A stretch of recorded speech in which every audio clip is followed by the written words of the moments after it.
How's it going, everybody? It's Ginger Ninja Shish here, and we are taking a crack at a new system, or maybe not new, but a system that is new to me at least, and probably everyone at this hangout called Microscope, which is essentially a world-building system that I think is pretty brilliant, and I aim to use it to actually help me kind of craft more immersive worlds for my one-shots and/or campaigns, and I'm basically just got these gentlemen here to kind of toy around with me to see the potential that it kind of has, and I will let them introduce themselves, starting with Chester and then going Dennis Riley. Hello, everyone. I'm Chester Murray. I've popped up in quite a few of Chris's games, and you probably see me around on not only the one-shot group, but also the tabletop campaign group as well. Very nice. Go ahead, Dennis. Hey, this is Dennis Daniel. I just joined the the one-shot group recently, and yeah, it's been a lot of fun.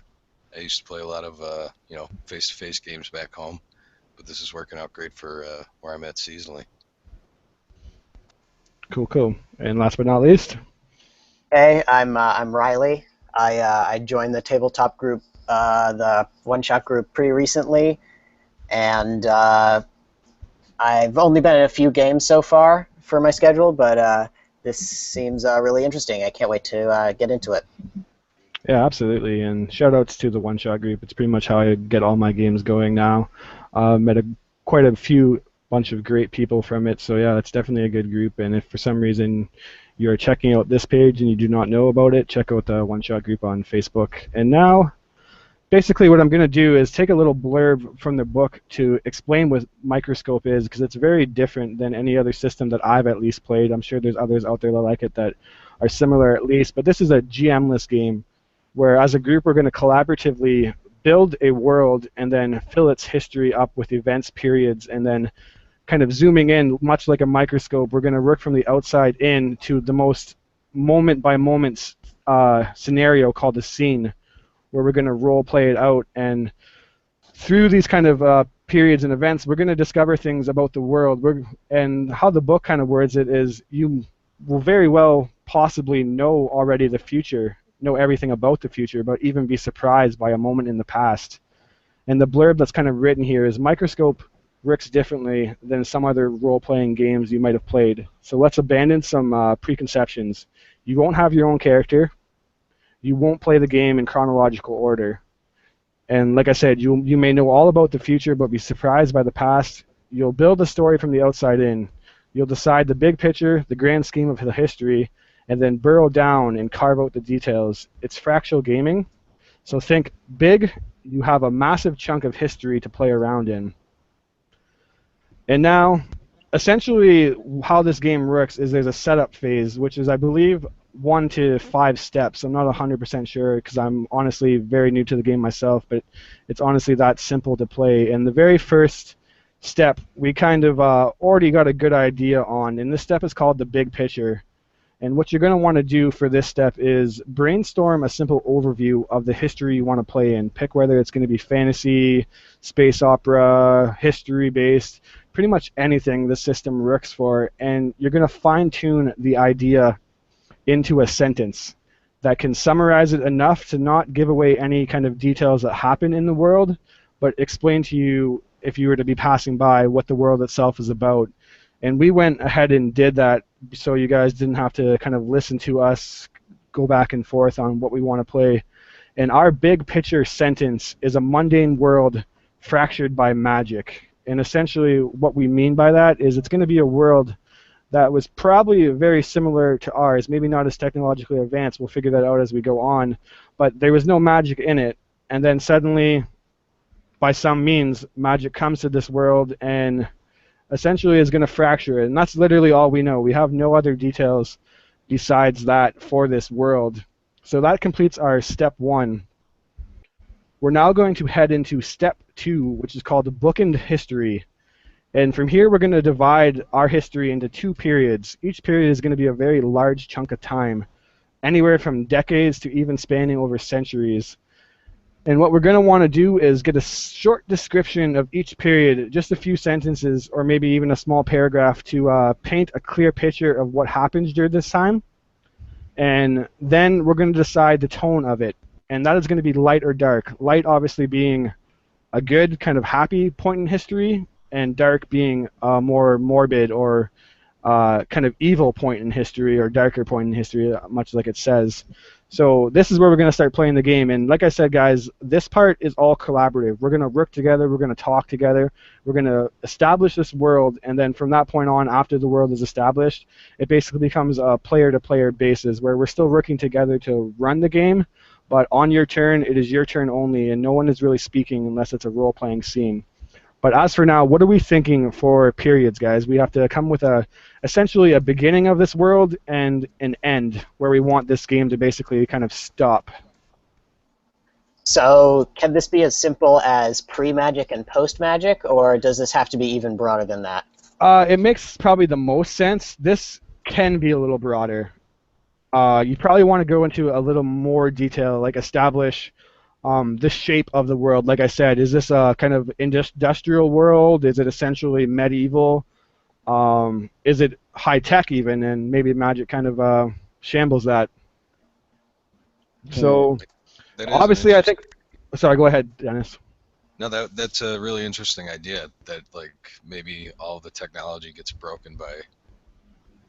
It kind of leaves us almost like in a Planet of the Apes kind of style world where, obviously with magic at that point, where the buildings and technology is still there but no longer usable. Right, like there's always the thing, like in most medieval times fantasy, like why did technology never improve? And maybe it already did improve, but magic set us kind of back to the medieval ages or something somehow. Yeah, absolutely. And I'll give you an example kind of starting period that this book uses, just to get us an idea of how in-depth we're going to go.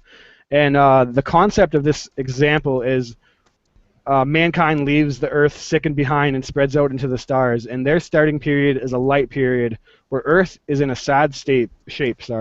But mankind unites to face the challenge and makes a new life among the stars. It is not easy, but it is a time of hope and unity. So that's essentially kind of what we're looking for, a broad kind of explanation of the world. So we're going to definitely go a pre-magic world, right? And what are we thinking? Do we like this idea of a similar, at least, state of our world? We don't have to establish whether it is exactly like our world or not, but we do have to kind of establish how far along this society is. I kind of want it to be a higher tech than what we have, like almost like, not necessarily, well, yeah, flying cars and, just a little bit higher tech than what we have.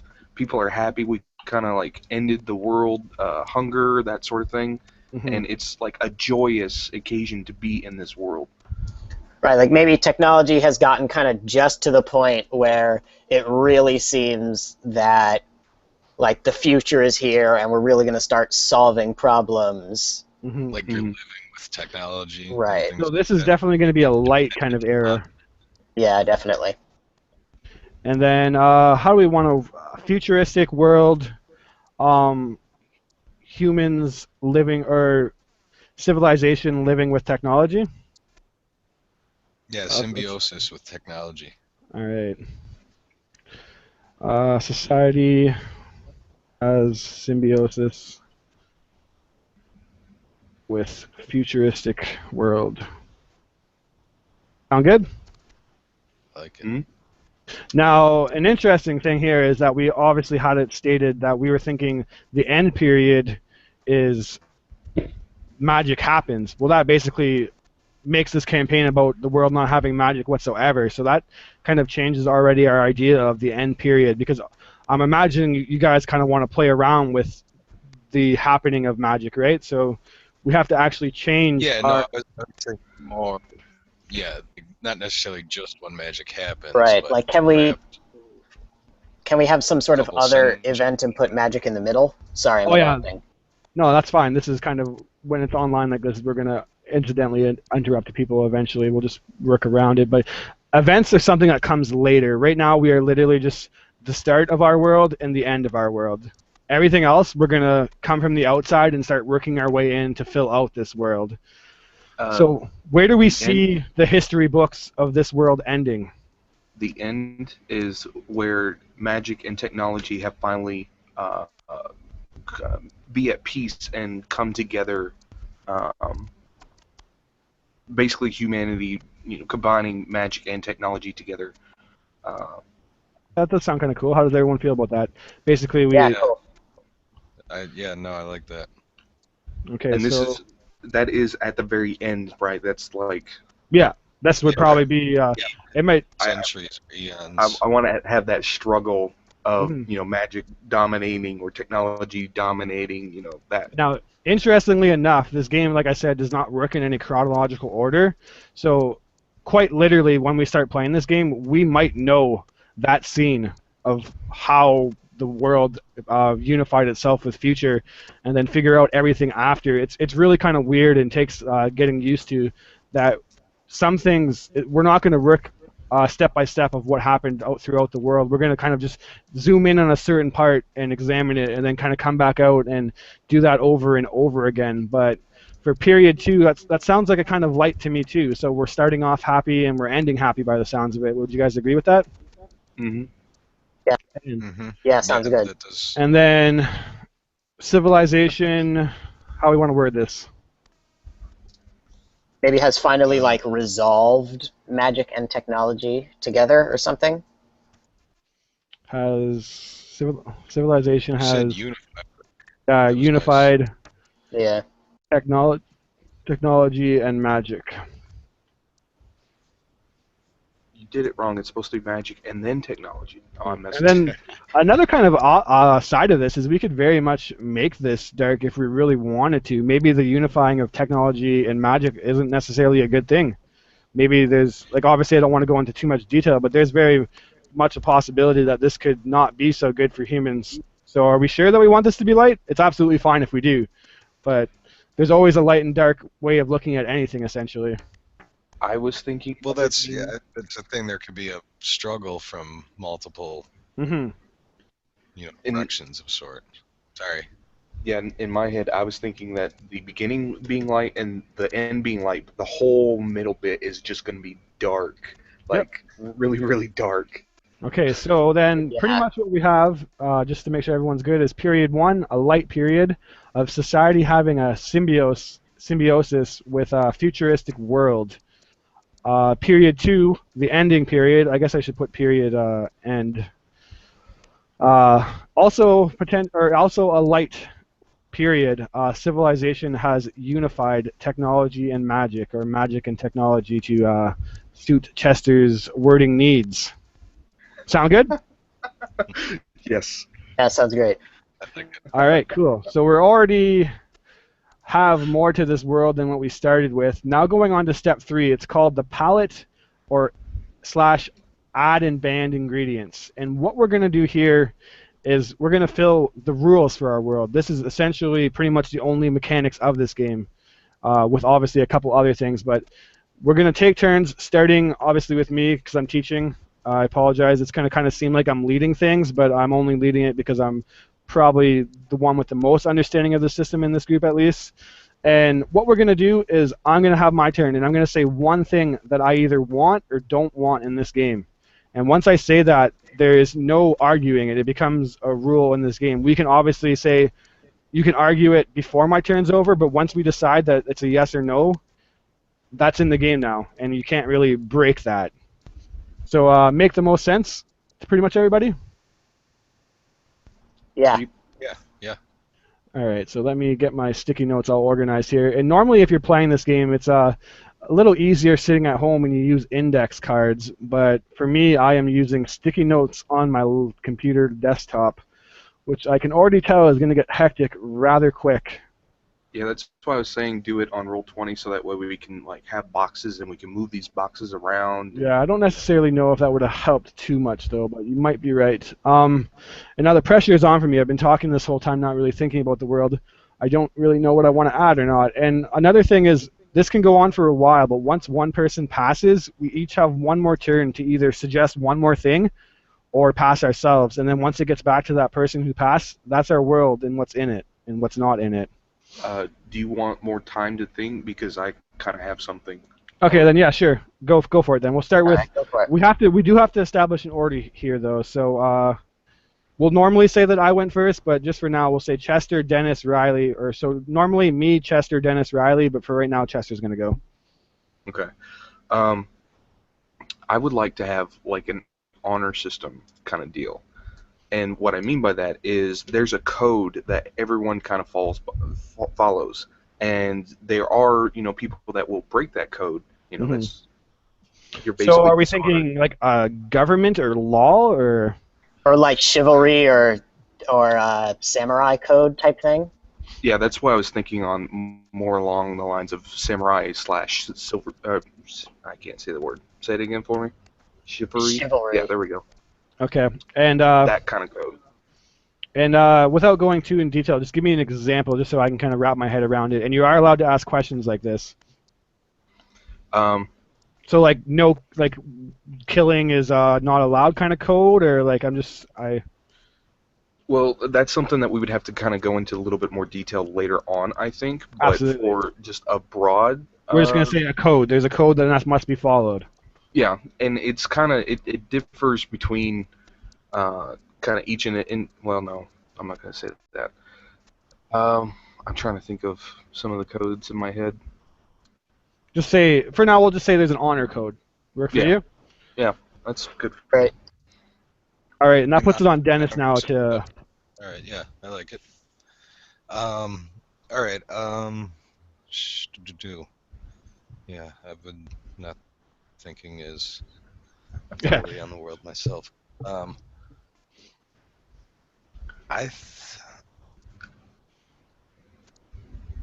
I would like the I would like the technology to be severely hampered and almost turned into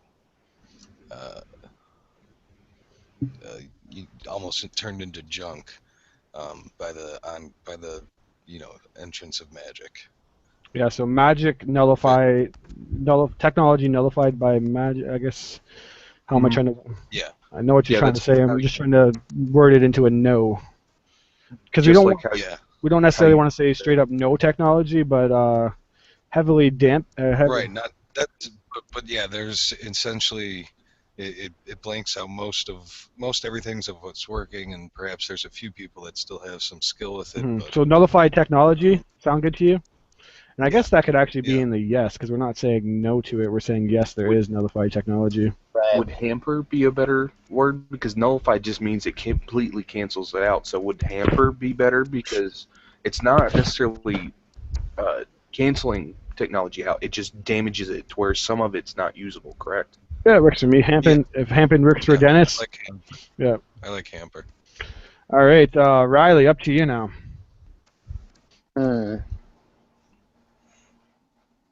All right. This is going to be. I'm definitely open to your guys' input on this one. I want to kind of ban the idea of humans as the dominant race over sort of the other common D&D races. And if we're not, like, if we were thinking of not even including those other races, then we can talk about that. But So I think the first thing that we probably should establish then is that there is races. That's what I was Yeah. going to do next on mine.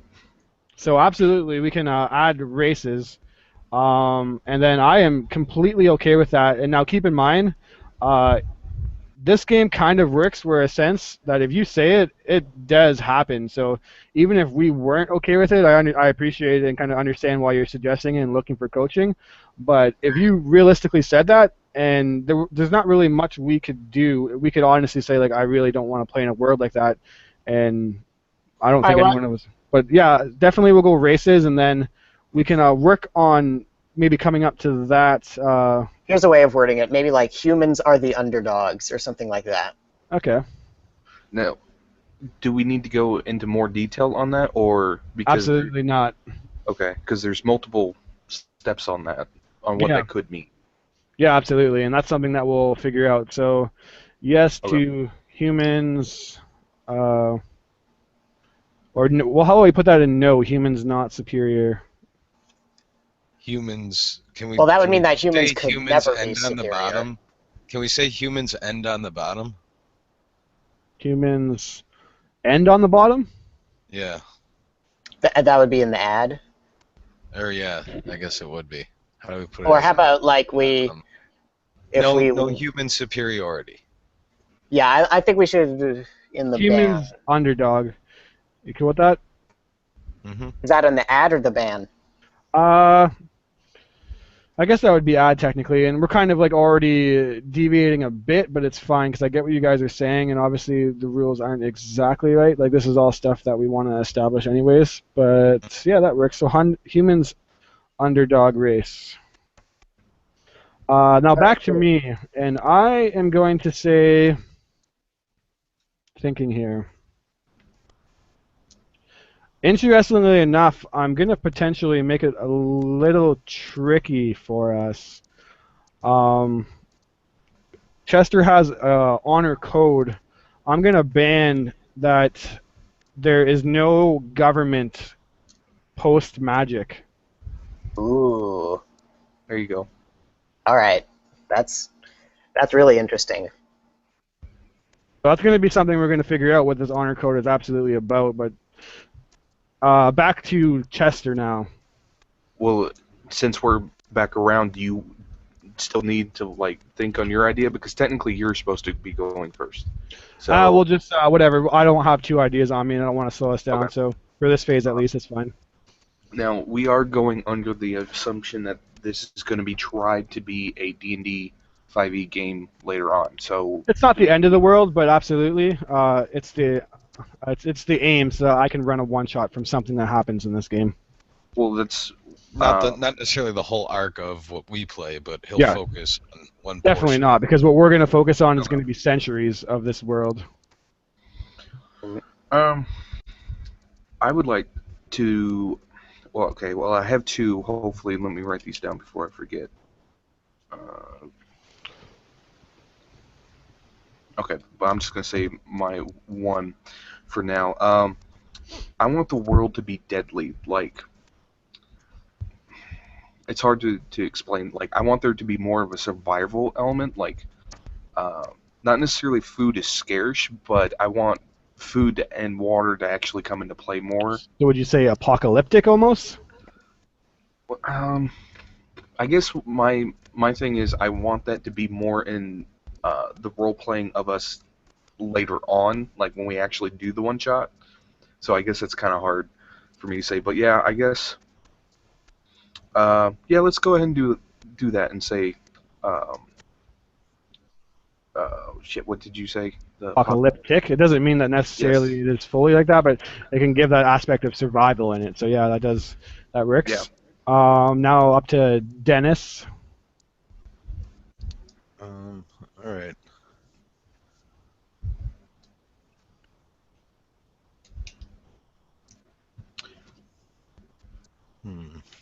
Give me just a moment. Okay, while he's doing that, do we have like a bunch of ads and we need a few bands? It doesn't not necessarily. There's no like set. You have to have 5 yeses, 5 nos. It's whatever we think of. So at the end of the day, if we don't think of more nos, don't worry about it. And no pressure, Dennis. Like we're literally coming up on the spot with ideas here, so they're not going to kind of just always fly right into your head. I would like there to be a source of the fracture of the magic, I guess. Like there's some kind of magic source. Not necessarily a holy site, but it stems from somewhere. Yeah. So does magic source sound fair? Yeah. It's extremely vague, and that could be something that we figure out. So hoping that I get to say what that source is because I already have it in my head. What happens to the world? How it. And that's the great thing about this game, right? Is because we're all going to have these ideas of how this world is going to work, and then someone's going to say something that's just going to be like, "Well, looks like I'm coming up with something else now." Yeah. Riley, it's up to you now. All right.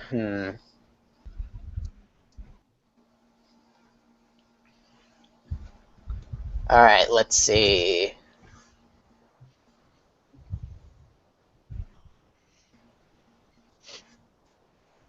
And if you are honestly struggling, you can pass. And we can't help him with an idea at all, or We're not supposed to, just because then Okay. basically we're taking away from the kind of uniqueness of the world. We're collaboratively playing in a world, but we're not necessarily collaboratively building it, if that makes sense. Like, we're not against each Right. other. Go ahead, Riley. All right, I think I'm going to. All right, let's go with this. I think I'm going to ban magical flight. I think that Okay. should be a big challenge. That we had flight before, and now flight is gone, and that's a big deal in kind of the post-magic world. So you want to say no flight, period, or just no magical flight? No magical flight. Cool. That is actually really cool. And now back to me, and I borderline might pass, but I wouldn't mind having a couple more no's, so I'm just trying to think if I can come off the top of my head of something that's a no. So we got an honor code, some hampered technology, human underdogs. I'm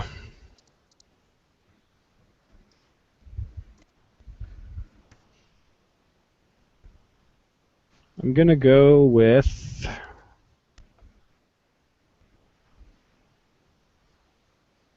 I'm gonna pass just to keep things rolling. Okay.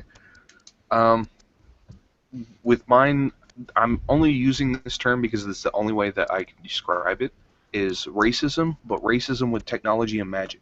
Like that kind of, I don't know how you would say that otherwise. Like tech Kind users of like versus. class. Yeah. Yeah, like Say there's again? a schism between practitioners of one and the other. So Mhm. prejudice then. I guess, if that's how the correct wording is for it. But yeah, that's basically what I want. Okay. So prejudice. I don't know if prejudice is a word. It sounds like it might be. Prejudice. Someone smarter than us will say in the comments below. Perfect. To Prejudice between magic and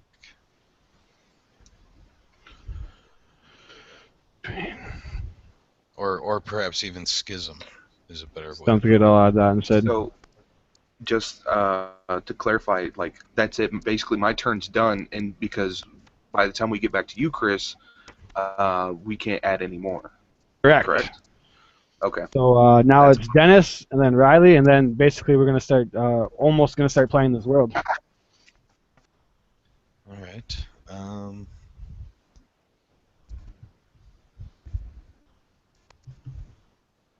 Yeah, I'm gonna pass. Cool. Any last ideas, Riley?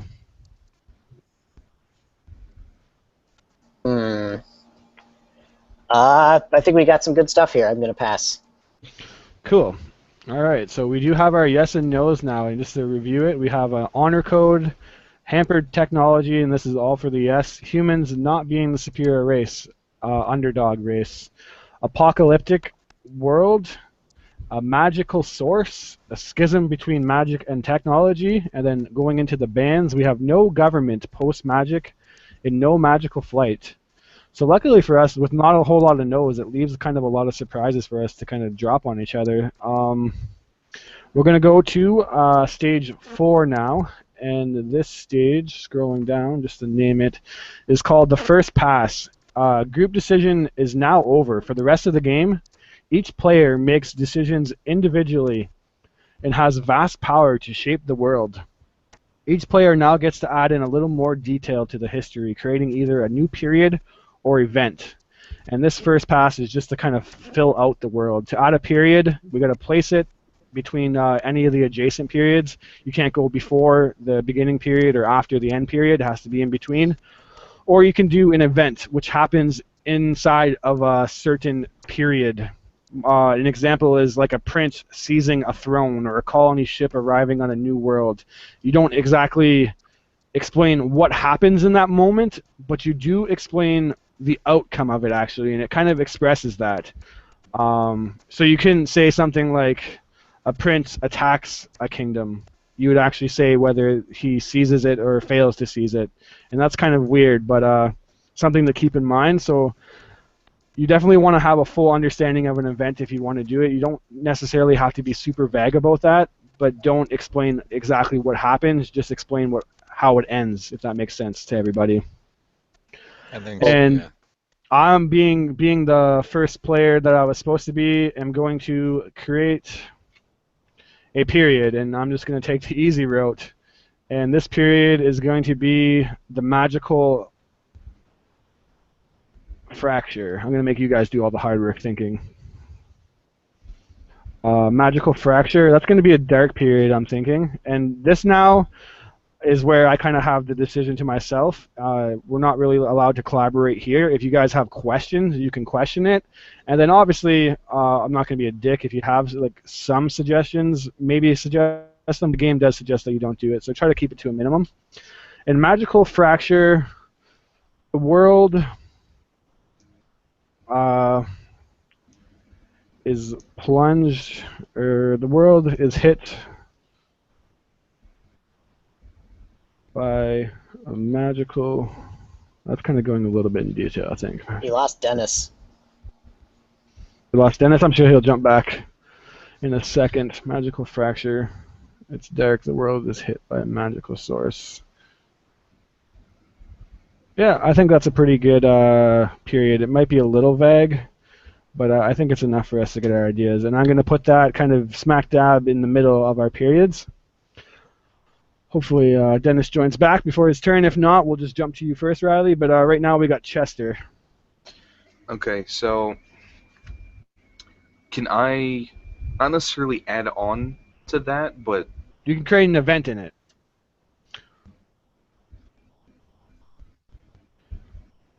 You can't add on to my period. You can add a period after or before, or add an event, kind of a moment in time that would be in the history books of what happened. okay. So you said that there's no government after. Post magic, yes.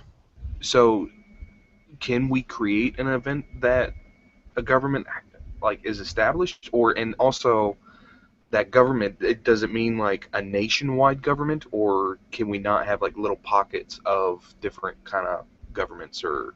By government, I meant no kind of ruling. No world order. Yeah, no world order. There's obviously like a people will have town or grasp on town. Maybe there's like an overlord or something that will have a grasp on a town itself. But there's no established government in this world after magic. And absolutely, you can add an event of before this happening that there is a government. You can add anything that you like. Obviously, I Like want no nations post magic. Yes, it'll be like we said, it's going to be a fractured world by magic, very much like the world is fractured. Society itself is even going to be fractured. So go ahead when you have an idea, Chester. Yeah, my brain is just racking with a whole bunch of different things now. Yeah, you just like at a point like, what do I choose?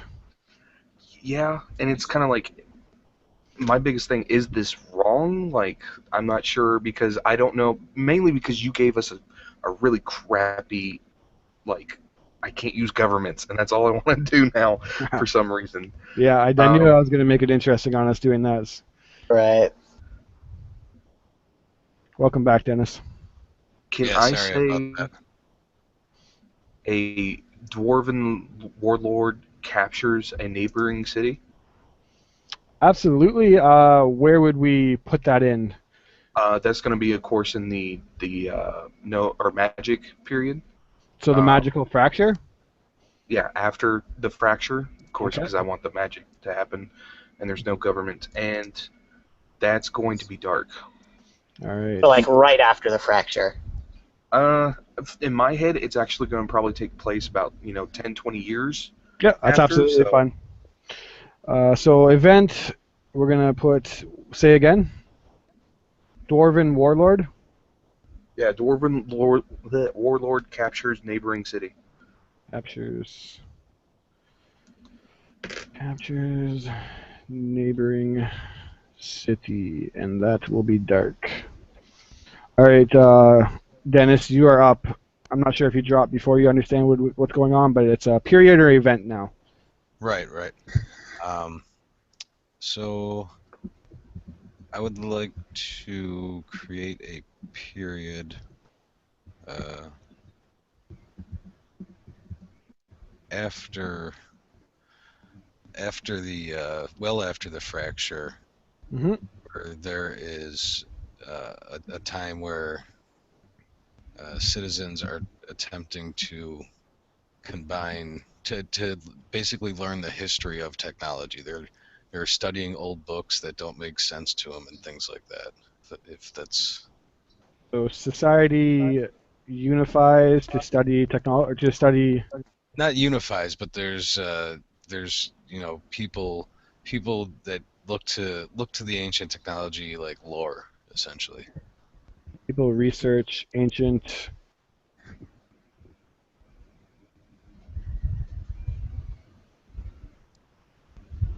And it's kind of a period of it is a period of darkness because of the schism between magic and technology. Okay. And just want to make sure. Yeah, that Is that should too that specific? should. It's I don't think it's maybe too specific. It might be even a little too vague.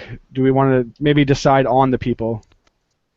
Um, If say it's like uh, not necessarily a government, but like a group of people, you can actually name that group, which is going to start creating canon in this world. Or if you want to just be like a race of people, can Can you I say say technocrats? yeah, absolutely, that's totally allowed. yeah? Because Tech that it's technocrats research um ancient technology. yeah, that's I was trying to ask. Can you say the name, Yeah, basically that line again? But you did, so thank you. yeah. So that's encouraged at this point to start making like canon and stuff, coming up with names of periods and places, things that happened, people in Awesome. it. Go ahead, Riley. All right. Hmm. All right. I'm gonna do an event under the period that Dennis just made, and I'm gonna say the the prosecution of technocrats by sort of the most powerful magic users. How about we And let's see, sorry to those. put you on the spot, but how about you name those prosecutioners? Let's say the high mages. Okay, so I have the event prosecution of the technocrats by high mages. Does that sound like a fair Yeah, event? that's awesome. Does he need to go in a little bit more detail though of that? Like, Yes, because we have to know the event if that happens. You do at this point tell us what does happen? Do they eradicate them, or you just put yourself on mute if you are trying to talk? Ah, my bad. I'm going to say that the prosecution actually bolstered the technocrats movement. So this would be kind of considered a light event. Bolstering technocrats. Cool.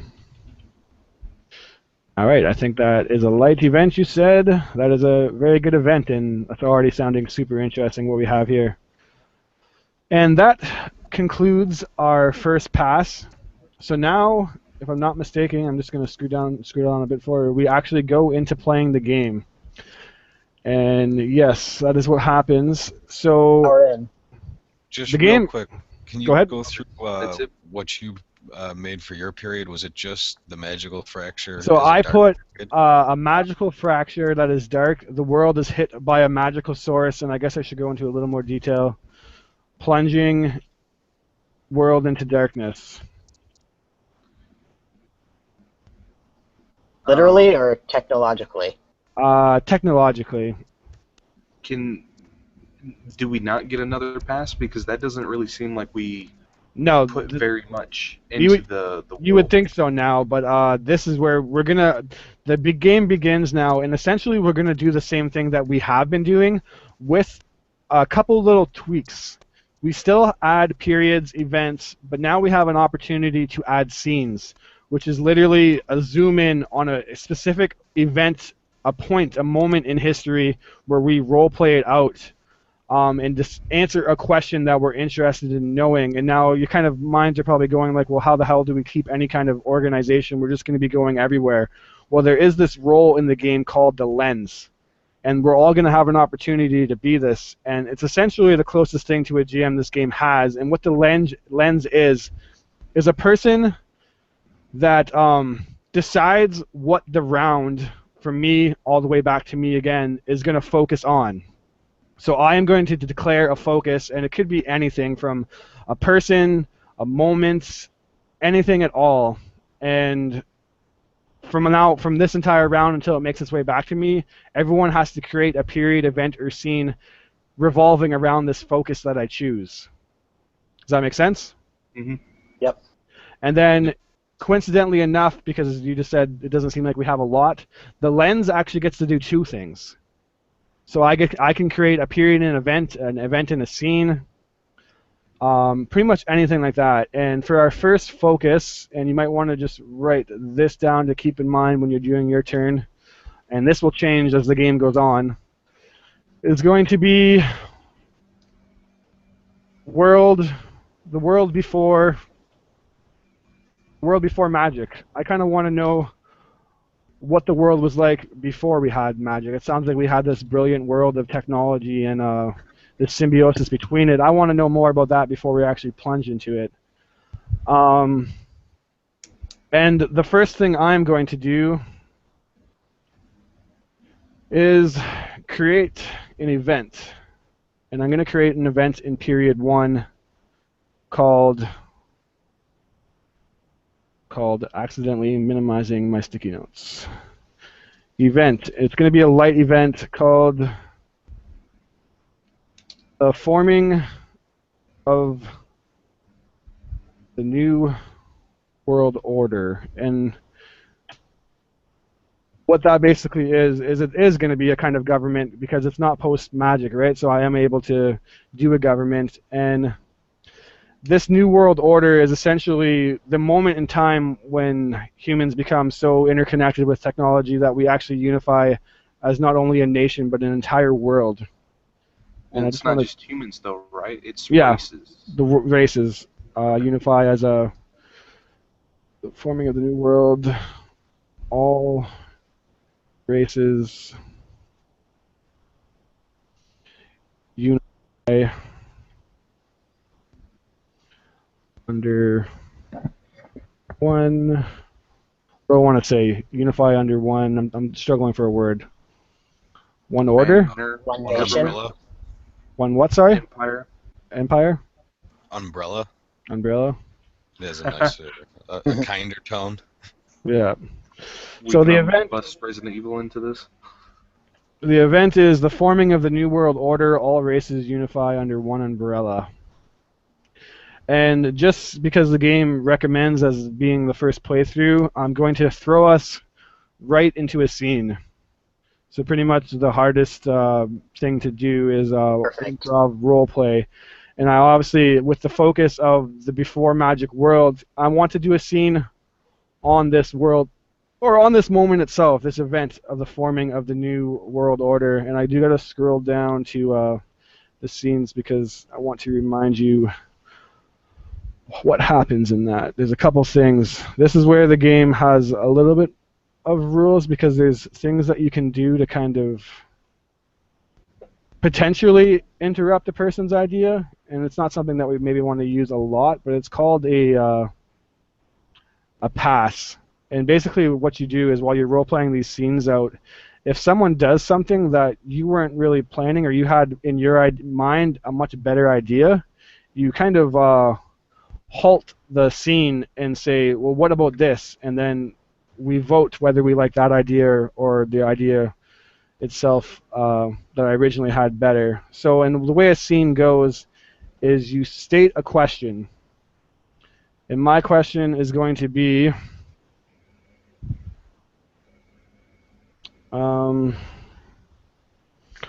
what happened on the day all races unified? Do we have a name for our planet, or are you going to come up with that later? We don't have a name on it, so I guess someone will come up with it later. Okay. Stage 2 of the scene is you set the stage. So I'm going to explain where we are and what's happening. When does the scene happen? We're going to review the facts that we already know. So we know that the world is obviously forming this new world order under this futuristic world of that we have kind of become a symbiosis with technology itself. And I'm going to say that this takes place in an embassy. I got to come up with the embassy here. The Shakara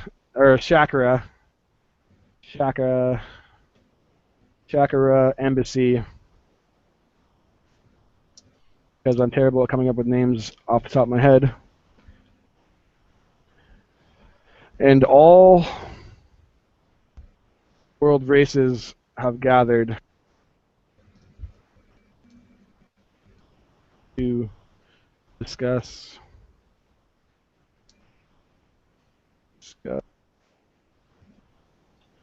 this world. All right, so the question is, what happened on the day all races unified? We are currently at a place I have named the Shakara Embassy. All the world's races have gathered to discuss the state of the world. And then now what we're going to do is each choose a character that is going to be in this world. And I can choose up to 2 people that have to be in the setting. So as the lens, I kind of get that, or as the creator of the scene, I get that opportunity to make sure that at least 2 people, I don't have to do it, but at least 2 people that I think need to be in the scene are there. And I can also ban, if I want, for some reason, 2 characters that shouldn't be there. I am going to say that I don't really care too much, but Senator Say Amidala, I'm going to slap you. Reach right through the computer. Senator Delarose. When you're trying to think of a name, it really helps if you think of a race for that person before. Yes, and he is an elf.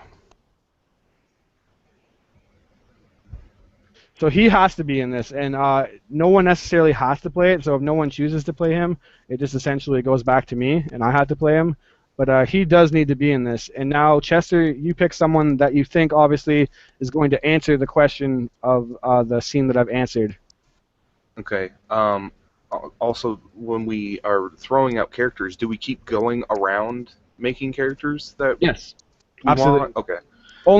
We each only choose one main character, sorry. But we could still make characters, though. Secondary characters will just kind of you improv as you need them in the setting. So there are no like NPCs really? No. So if you need an NPC, like someone that kind of that is not there, you just either get someone to roleplay it quickly for you or roleplay it yourself. Makes sense. Oh, that's... Okay.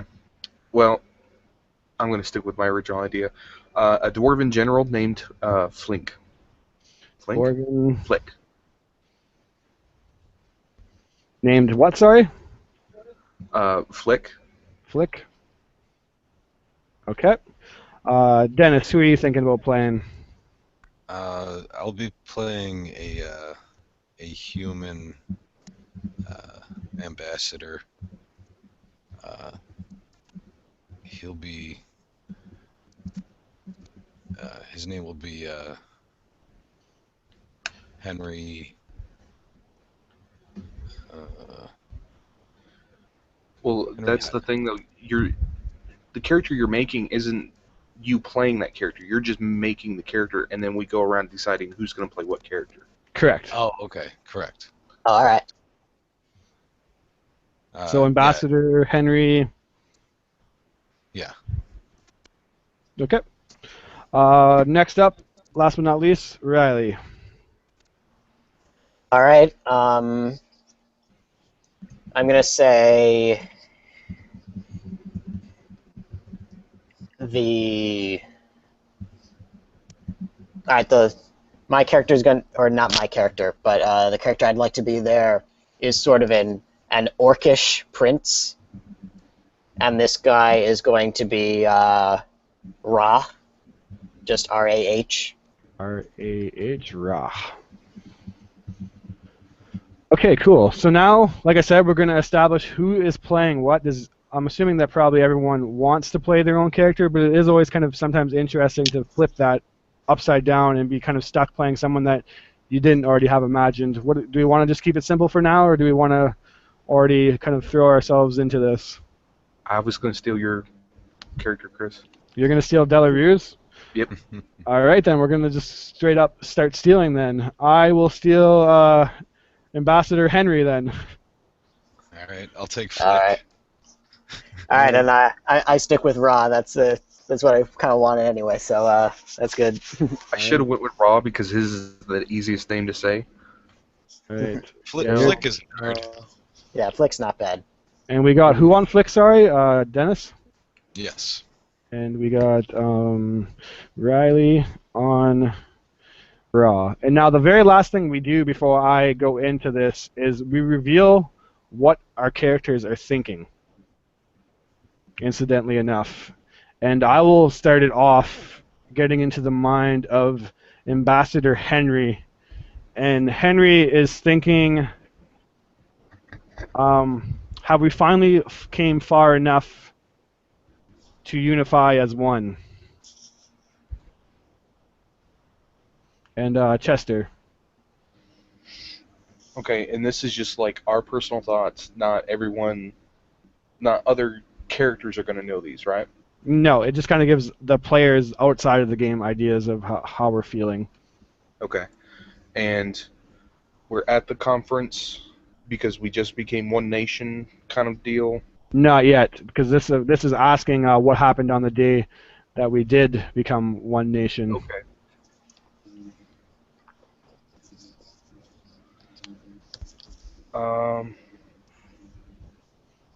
God, I got the stereotypical shit popping in my head about the dwarves and orcs.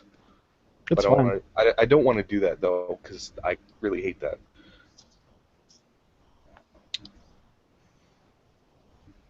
Where's the conference being held? In the Elflands or in what lands? We haven't actually necessarily described where Shakara Embassy is, but I am going to say that sounds orcish to me, so it is now the Orcish Embassy Shakara. Okay. He's thinking, God, I had to travel all this way to these, and he's going to stop for a second, actually in his head, and pause, and then he's going to say, Orc lands, I hope this is worth it. Okay. Dennis, what is Flick thinking about?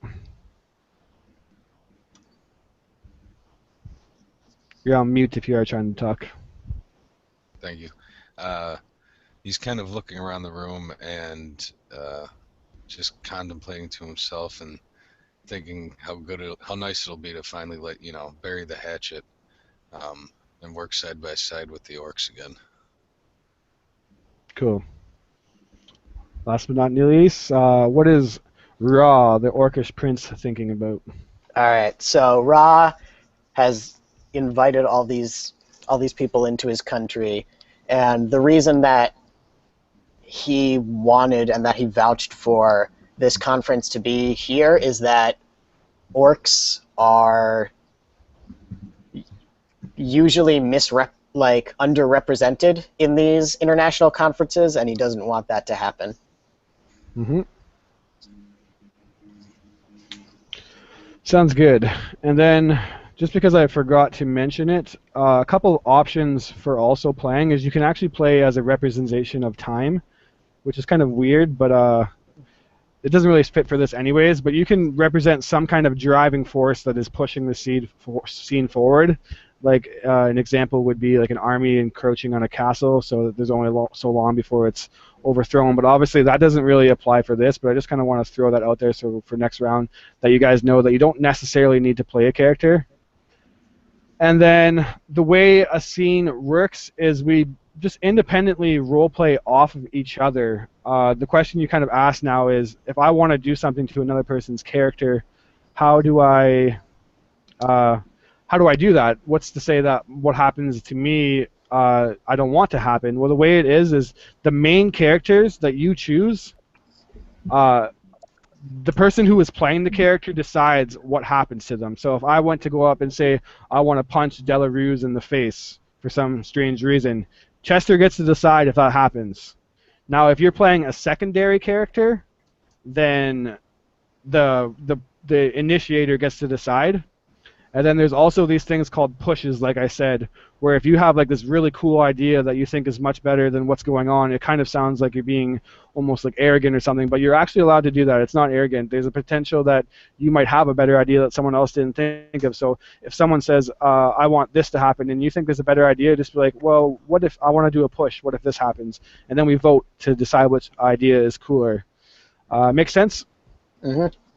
So we are going to go into the scene now, and I'm just going to, as the initiator of this scene, my sticky notes are already everywhere, I'm going to describe what we see. And we are in this giant kind of circular, almost dome that is many hundreds of feet in the air, and we're overlooking this Orcus city. And as you look out these clear windows, it's pretty much the entire dome is made out of windows, and there's all these races, dwarves, elves from wood elves, under like the mountain dwarves, just every kind of race you can imagine, all gathered around these desks, kind of embanking down and looking up onto Prince Ra himself, who has called this meeting. You look outside to the city that in no way represents the kind of primal orcs that we've come to know. You look to the city, and it's an absolutely beautiful architectural city. You see kind of flying cars whipping by, all these air-controlled elevators just kind of almost tunneling through the sky, bringing people to their everyday kind of job, and you just really get a sense of how far we've come from society. And with that, we'll see Prince Ra himself walk up to the podium and start to address this conference. Well, welcome all to Shakira.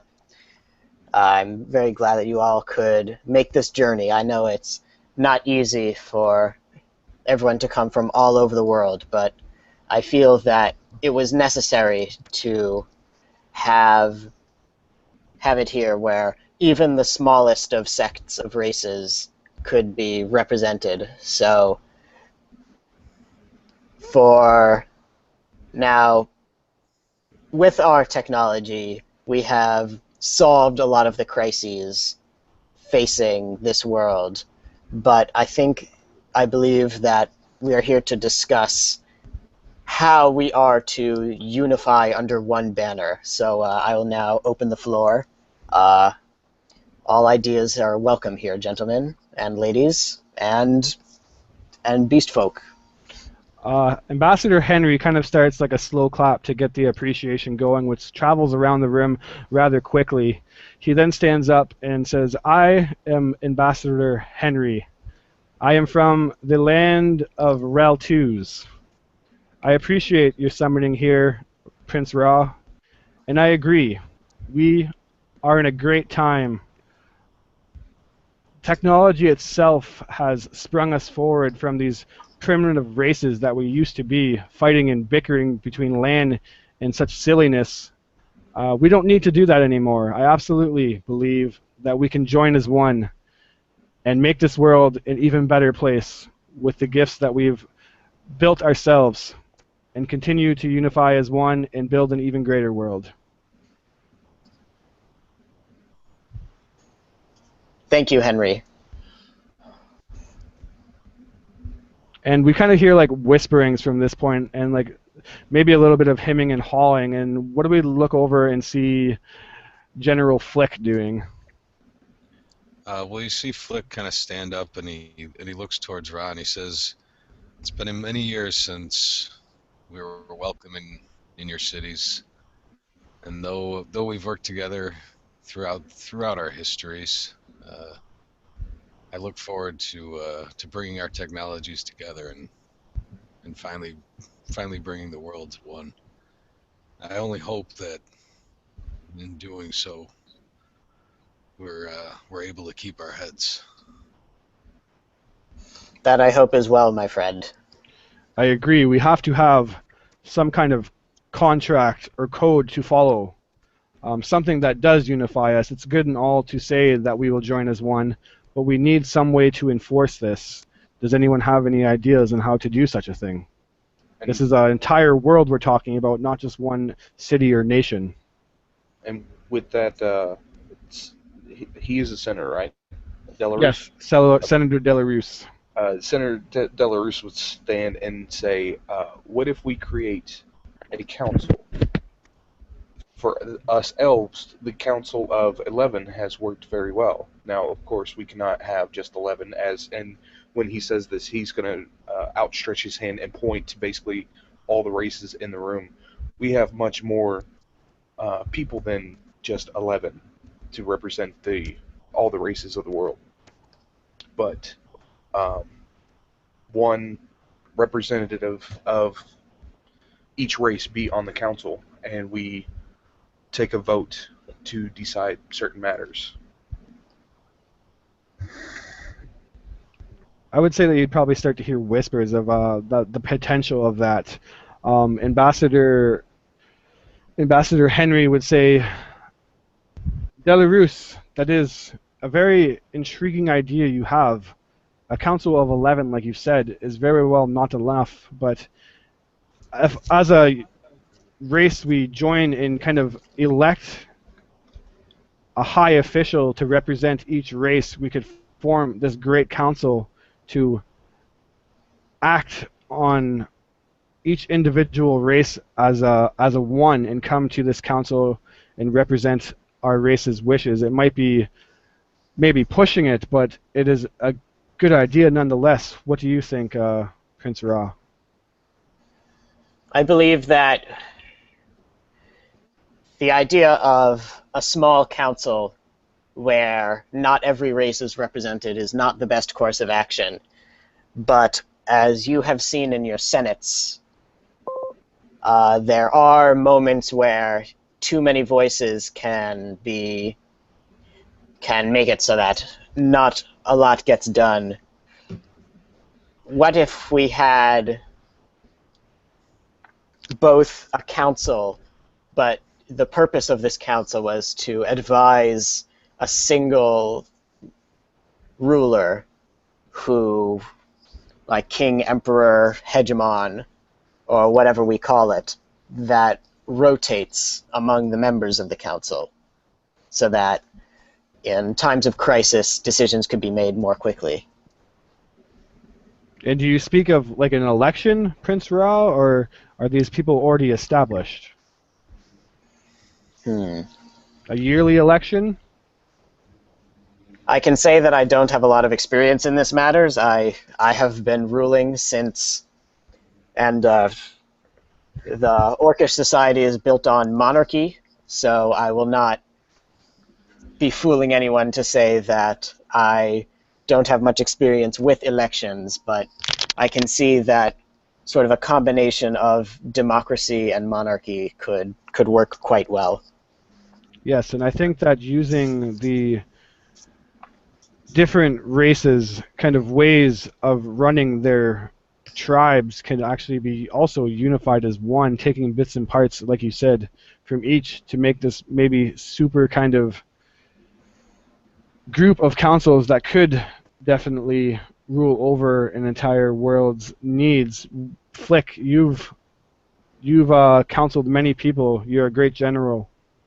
Do you have any kind of input onto how we could go about this? We're basically looking for a group of people to decide an entire world's choices. Do you have any suggestions? There's always much to learn, and from anyone you can meet, from anyone who has any bit of knowledge. And I think if we were to go forward with this, we must seek out, we must somehow find the most knowledgeable in each of their fields, and somehow test each of them. And only those who pass this test can rise to the rank of the council member. A council of scholars. And not even necessarily scholars, but experts in any field. If they can pass the test, they pass the test. It makes sense to me. What do you think, Delarus?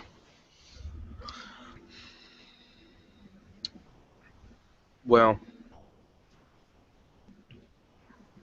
going back to before, a yearly election is not enough time to get anything done. I believe more time should be in between each. What are we going with? Are we going with king? Are we going with emperor? High king? What's this name for this one particular person to rule over all of us? Perhaps Supreme Counselor? Very well. Right, the Supreme Counselor would still be a counselor. He would just have executive power. We could still have our own nations, but our nation kind of addresses to this Supreme Counselor the needs, and then brings this to this great council of the world, the new world order, and from having the kind of input of every sub nation, maybe have an idea of what we need as a whole. Although I do agree that it could potentially be biased. I'm not sure how to fix that. And Henry kind of starts to puzzle because this doesn't seem quite as easy as he thought it would be. What if we have each race determine how they want their counselor picked? Like, say, for the dwarves, they may want to have a test. Maybe for the orcs, they want it to be a monarch rule, and that's how it is determined for them.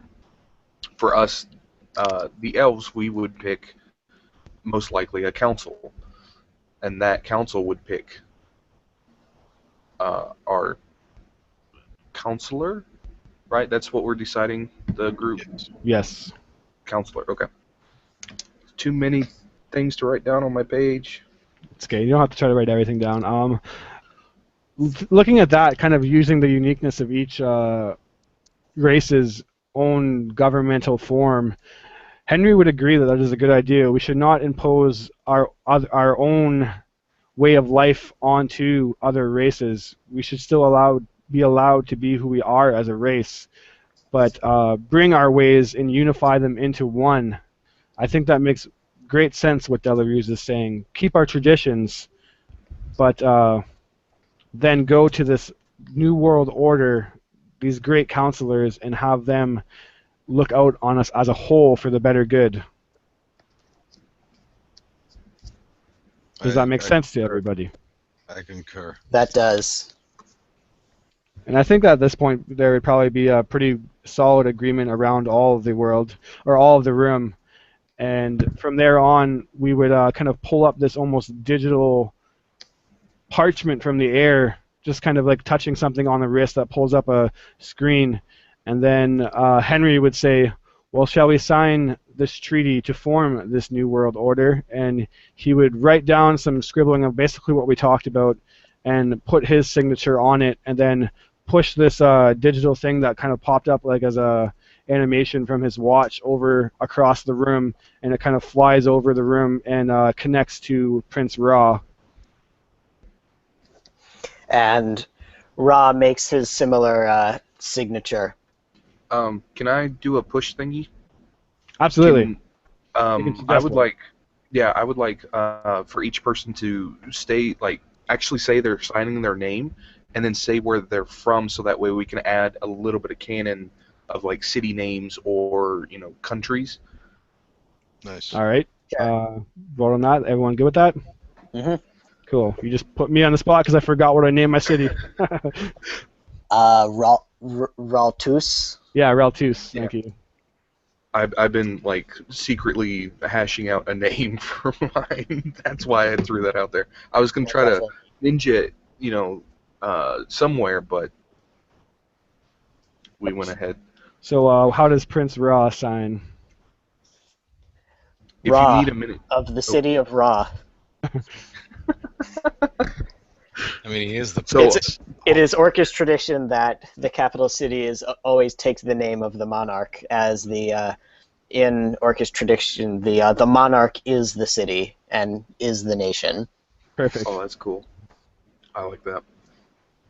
And as he pushes it over to Flick, how does Flick sign it? So Flick, in a large hand, he kind of almost seems to carve out his name into this digital parchment, and you see beneath it his homeland is etched as well, and it says, "Der." I figured if I talk loud enough, I'd think of something. Um, we'll go with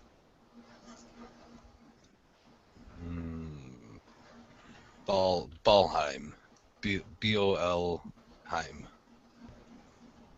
B-O-L Cool. Heim. I like that name too.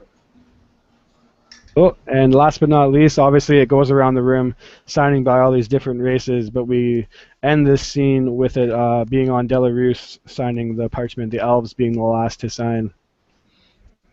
Um, Delarus will actually like fling back his robes and outstretches his hands, and as he does, you can see this vine kind of wrapping around his arm, slowly approaching his fingers, and then it comes up to his index finger, and then he touches on the screen and he starts writing out his name, Senator Delarus of, oh shit, now I can't say my name, uh, Belladine. Belladine? B-L or Belenddian? Belladine? Belladine. It's either Belladine or Belladane. I think it's Dane, Dane? is how I Belladine? wanted it. Yeah. Okay. Belladine. And that's, we answered the question. What happened on the day all the races unified? We signed a treaty. So then at that point, when you're writing down a scene, you write what the question is, where it is happening, and then you finish the kind of card writing down the conclusion. A treaty Uh, was can I throw signed. something out there really quick? Go ahead. What would really help, I think, Chris, for all of us, is if each player had like an outline of how the game is supposed to go. Just like a quick outline, okay, like scene or not scene, a period, and then like 2, 3 periods, and then the next would be like scene, and just kind of break it down so that way, as we're going around, we know what stage we're at, and we can kind of just comment. Yeah, and usually when you're playing at a table, it's much easier because you use index cards to do this, and it's kind of Mhm. lost at this. So I'm basically, unfortunately, leaving it up to you guys to kind of keep track of everything on your own. And then if you need any help, I do have my own tracking system. So if you do get lost, but yeah, I definitely would recommend that you guys at least keep track of periods and events, and kind of keep them in some kind of order, whatever makes sense to you to keep in order. Definitely try to do that to your best of your ability. And if you do get lost, I can help you. So yeah, that ends my turn.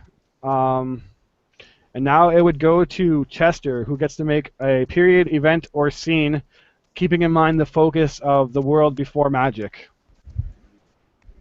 And that was a really long scene. Normally we don't need to do that long, but I kind of picked a not so exciting scene, so I apologize for that.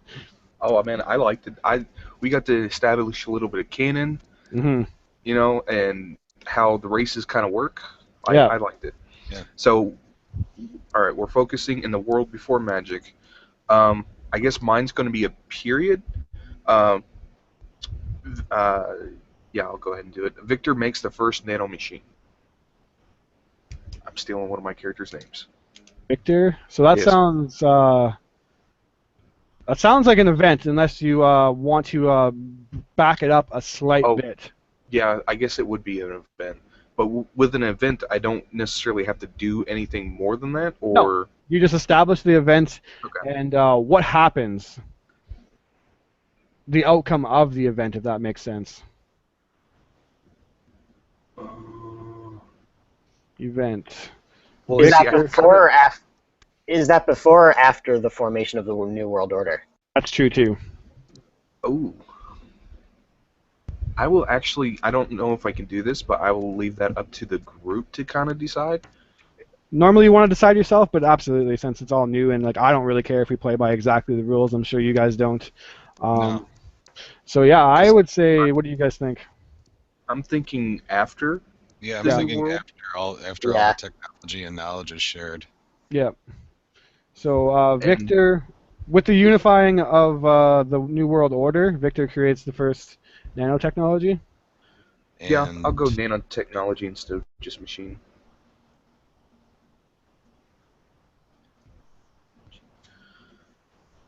World Order. Victor. What is his race? I was just trying to think of that. Oh, I should have switched it to that, but I'm going to say Victor is a human. Victor human. Creates first nanotechnology. All right, so that's the event and the outcome. Uh, is it cures the base sickness that the world has?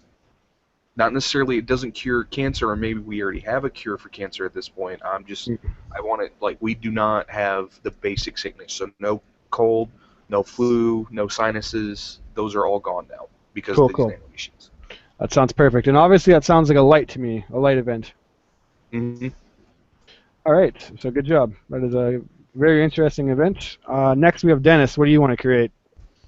Keeping in mind the focus, and you can create a period, event, or scene.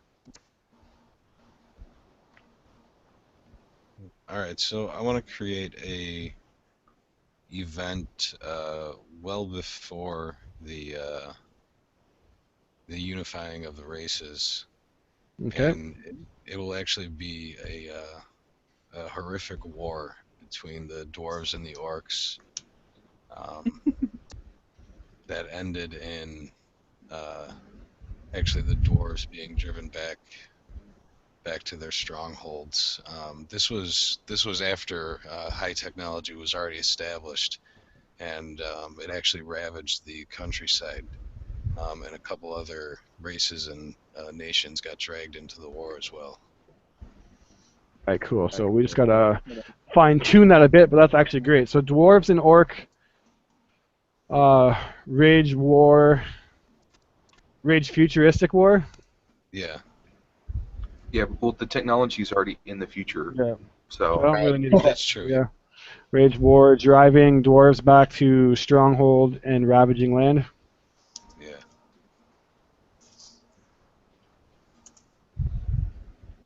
Cool. And that is Right. obviously dark, yes, correct? And yes, before the forming of the New World Order. correct. And do you want to call this war anything? Uh, the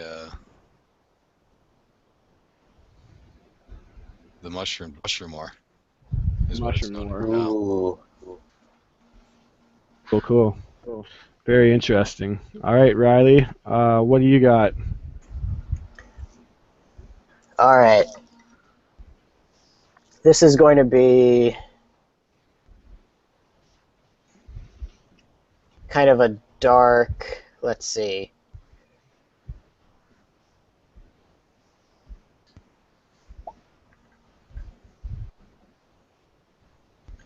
I'm going to create a new.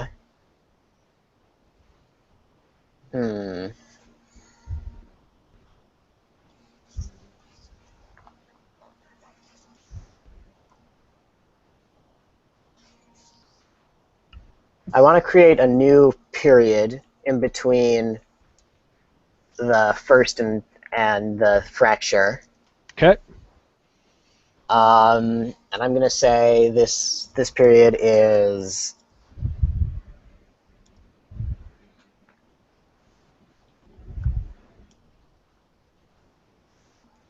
that tensions rise as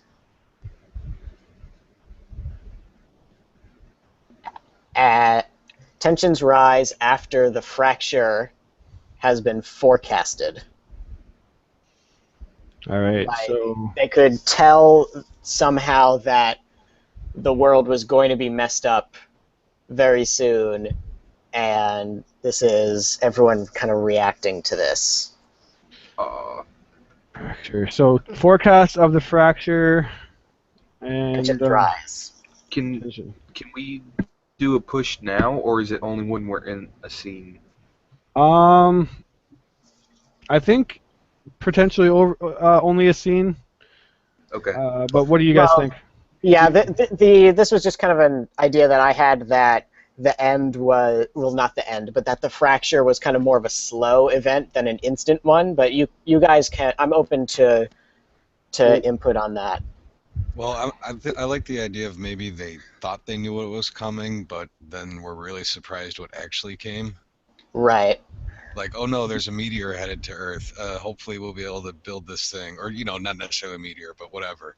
Actually, that was going to be my idea of Yeah. So what if? at least a meteor coming towards the planet, and that's why I And was asking seeing earlier about the magic. name of the planet. I Well, it could be. I kind of like that. All right. Yeah. So we want to Like, vote. Do we like the meteor? Yeah, I like idea? the meteor. So maybe write a miss forecast of the fracture. Yes. Or no, that's not quite. Or yeah, that works. Of the fracture.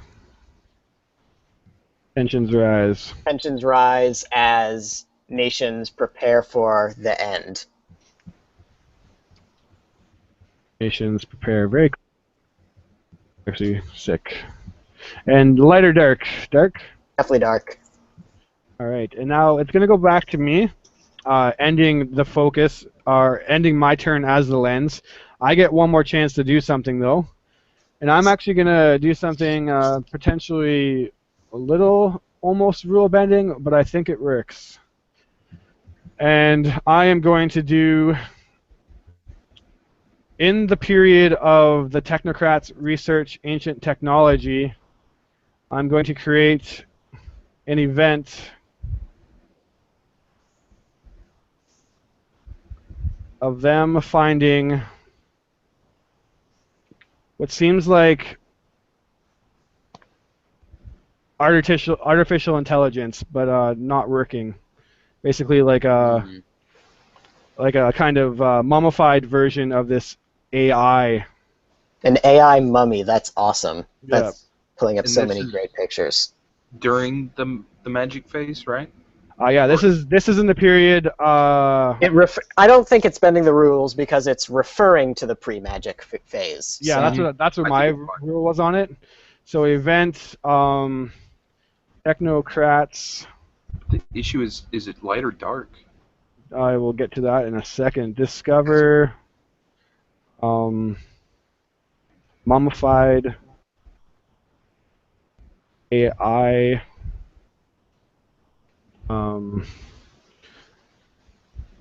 resulting in a group formed to understand.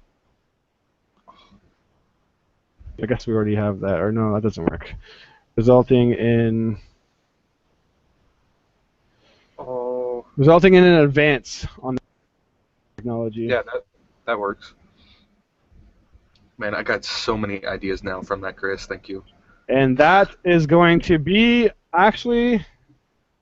Is that before or after the prosecution? That is before, definitely. So I'll get your ideas sparking. And I think I am going to make it. We have a lot of dark in here. This is going to be kind of a light, I think. And that just means that this event itself is light. It doesn't mean that it leads to only light.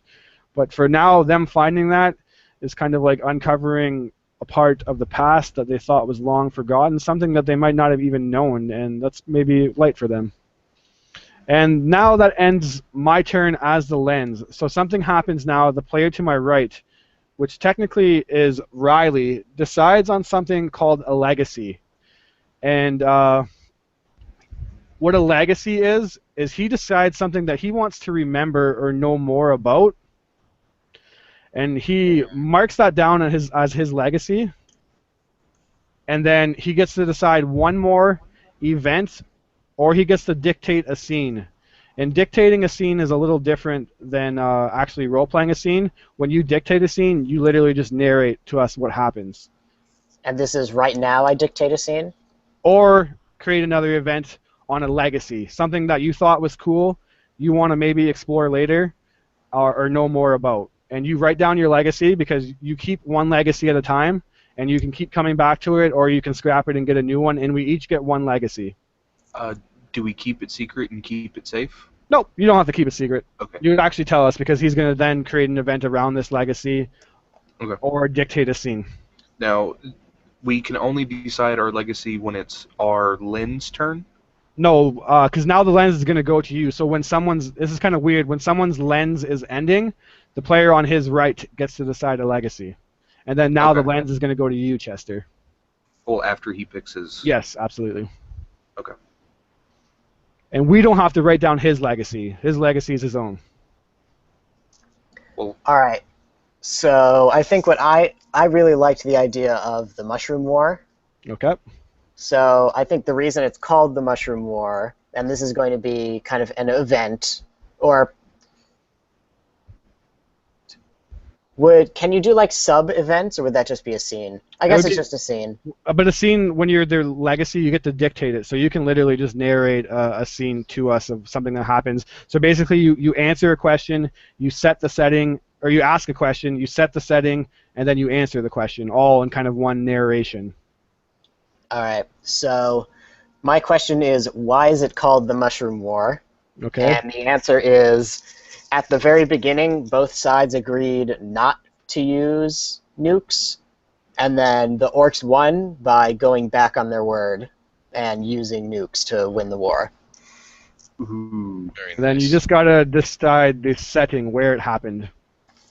And this happened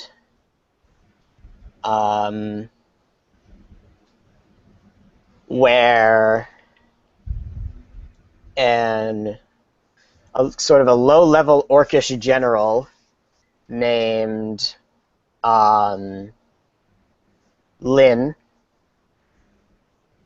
decided to go against orders and fired a bunch of missiles on a major dwarven city. Very, very cool. That's actually super cool. Dwarven City. All right, so I got that down. Why was it called the Mushroom War? Mushroom clouds. And yeah, both sides went back, or no, the orcs, they decided not to use nukes. The orcs went back on their ward because of a stray lieutenant or whatnot. Lin, an orc, went and fired nukes on a major dwarven city. Very cool. Do we want to name the dwarven city? We'll say... Could it be the city that, sorry to kind of make suggestions, but the city that Flick was from? Bolheim? I think this would have... Built after all those years. Yeah, I don't know if it'd be livable. Probably were Flick and Ra... Were Flick and Ra alive during the Mushroom War, I think is the question. No, I think that'd be too fresh. Right. So, yeah, way too... So this was generations and generations. We'll say it was known as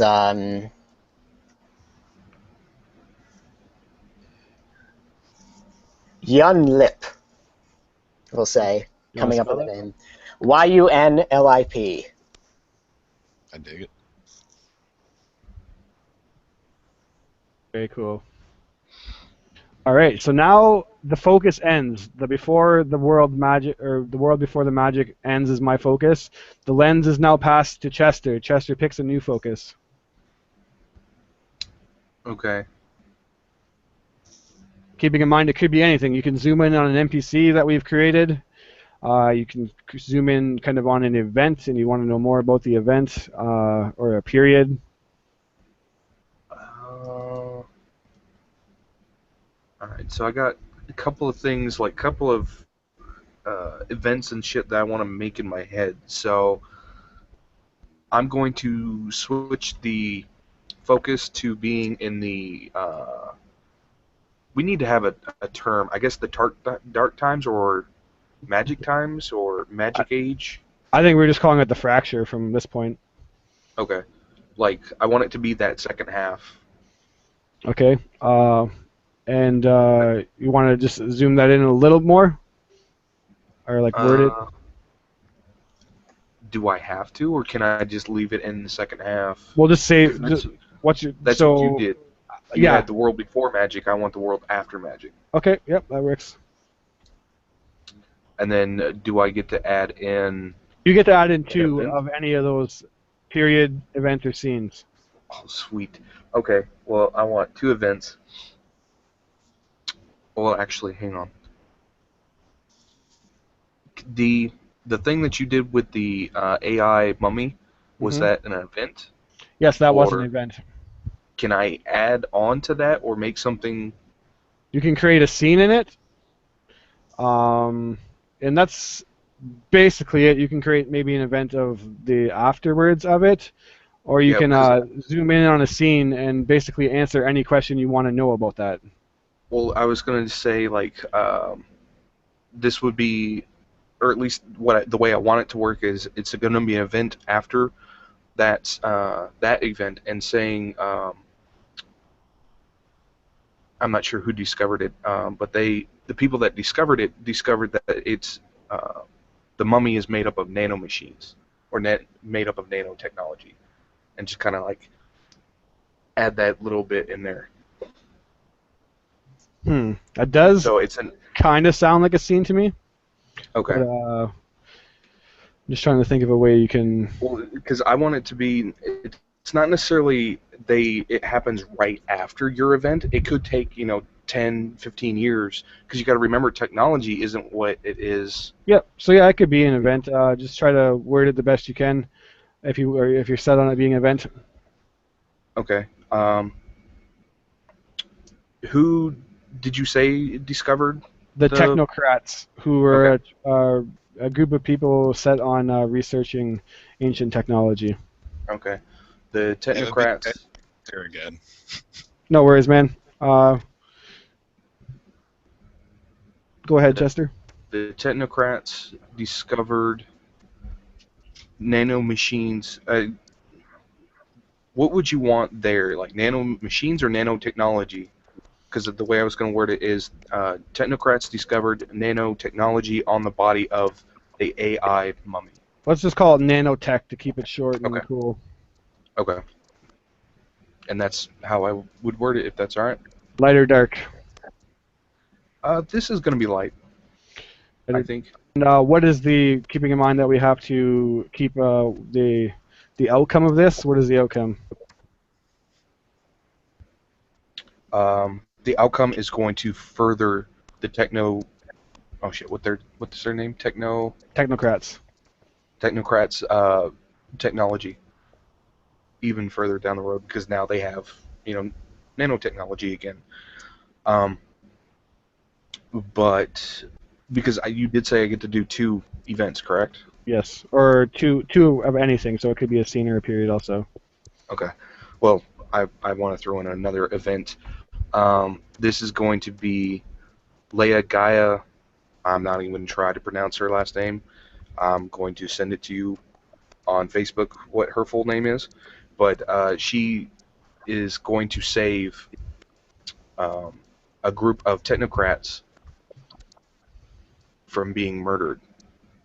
And of course, this is going to be the event, and that's going to be like, oh shit, where I'm going to say it's going to take place about 20 years-ish, close to the end. Like, this is going to be very close to the end. This is, well, no, I can't say that. Hopefully you guys can maybe see where I'm going with this. So is it in the period of the technocrats researching technology? It's going to be after. So it's going to be in the period of civilization has started to unify technology and magic? It's going to be before that. Before that? Mhm. So we don't actually have a period for that yet, so it would either need to be in one period or the other. So you basically are stuck at putting it in technocrats research ancient technology, or the period of civilization has unified technology and magic. Well, shit. Okay. It's going to be. Well, yeah, I could still have it in that period, but it'd be at the beginning of that period, correct? Yep. Okay, then it's going to be the second one of the unified. Okay. And Gaia, Facebook chat me. You're making me scroll over here. Yeah, I didn't send it yet, but I'm typing it now. If my paper would stop fluttering. Just type it in the Google Hangout chat. Okay. That's more of a pain, but alright. I believe in you. And she, what? She saves. Tech, technocrabs from being murdered. And I have to come up with the end result, and that end result is this is going to start uh, talks between the technocrabs and the, what do we call them, high mages? Yep. Saying technocrabs. I'm sorry. Maybe that's Yeah, the slur. I Maybe not that's want the slur. to technocrabs in the game. Technocrats with a T. Technocrats. Oh, technocrats. Yeah, I've been saying technocrabs because I heard Chris say it once, and just because of that, I've been saying it the entire time. I'm sorry. No worries. No, I blame I Chris want for that.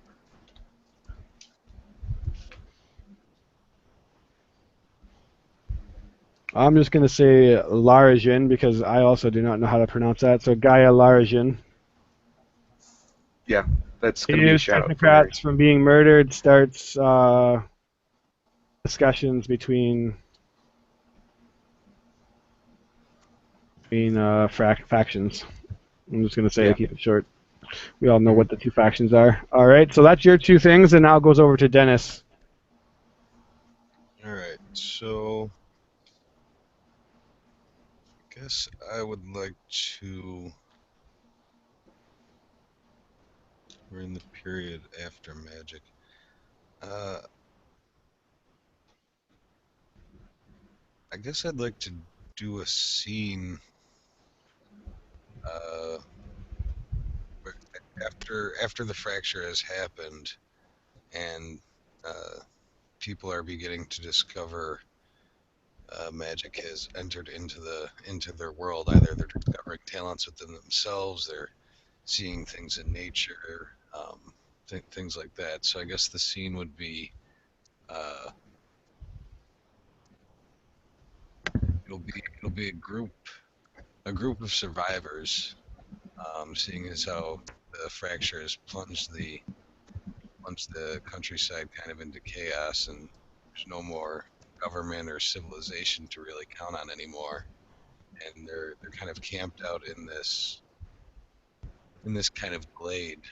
They've set up a strange, perimeter of like these fish hooks and bells and tin cans and things they've collected. Like you see bits of like disk drives and things like that, kind of hanging off this fish line around this camp. And I guess one of the people I'd like to be there would be the leader.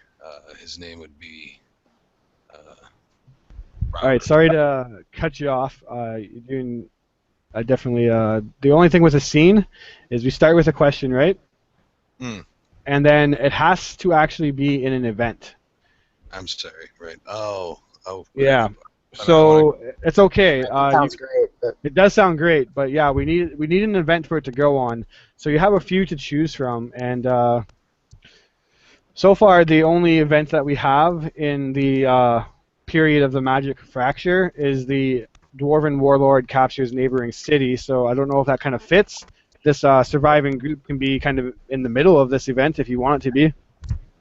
Nah, you know what? I'll just create an event where, Mhm. well, no, that'd be more a period. Yeah, you know what? We'll stick it into while the warlord is capturing the neighboring city, because that would actually fit. Okay, so what is the question you're going to ask for this scene then? All right, so the question I'm asking is how do how do individuals start discovering magical talents? Magical talents. Okay, and then you were starting to describe the setting, so go ahead and do that again. Just saying kind of where it is and what we see. You already basically described what we see, but where are we? All right, so yeah, these are kind of it's a group of many races at this point. A group of probably 16 people now, and they've just kind of been hiking through the countryside looking for fresh streams of water. Certain areas have seemed polluted and things like that. And just the past evening, they heard loud sirens. So like they sounded ancient and not like anything they'd ever heard before. Um, coming from coming from the north, and so they've taken shelter in this kind of hollow in the forest. And yeah, the first guy I want to be there is Robert, who would be the leader of the group, and he's actually he's a human. Yeah. All right, and you can choose up to two people you want and two people you don't want. We don't really have any NPCs that you probably want to ban because the ones that we established would be long dead by now, I would imagine. But Right. is there any other person that you want in this? I do also want a dwarven, just kind of a regular run of the mill guy, but he's just been separated from his family and his clan. This his name would be Craig, spelled Krig. Krig. Mm-hmm. Okay. Now going to Riley. Hmm. One character, like sort of character, whatever that I'd like to see is sort of the progress of the battle that's going on Nice, you stole it from me. nearby. Nice, you stole that from me. Good job. So the battle encroaching. We'll say that because we all know that it's the Dwarven Warlord's attack on neighboring city. And since we already have three, that only leaves one slot left. I will add. One of my two could be a secondary. Yeah, that's fine. No, we can have them as mains. You're allowed to do that, so it's fine. People can play secondary characters, like Chester can drop in a secondary if he needs to. I am going to add a. Sorry, I'm blanking out there. His name is going to be Rickon, and he is a halfling.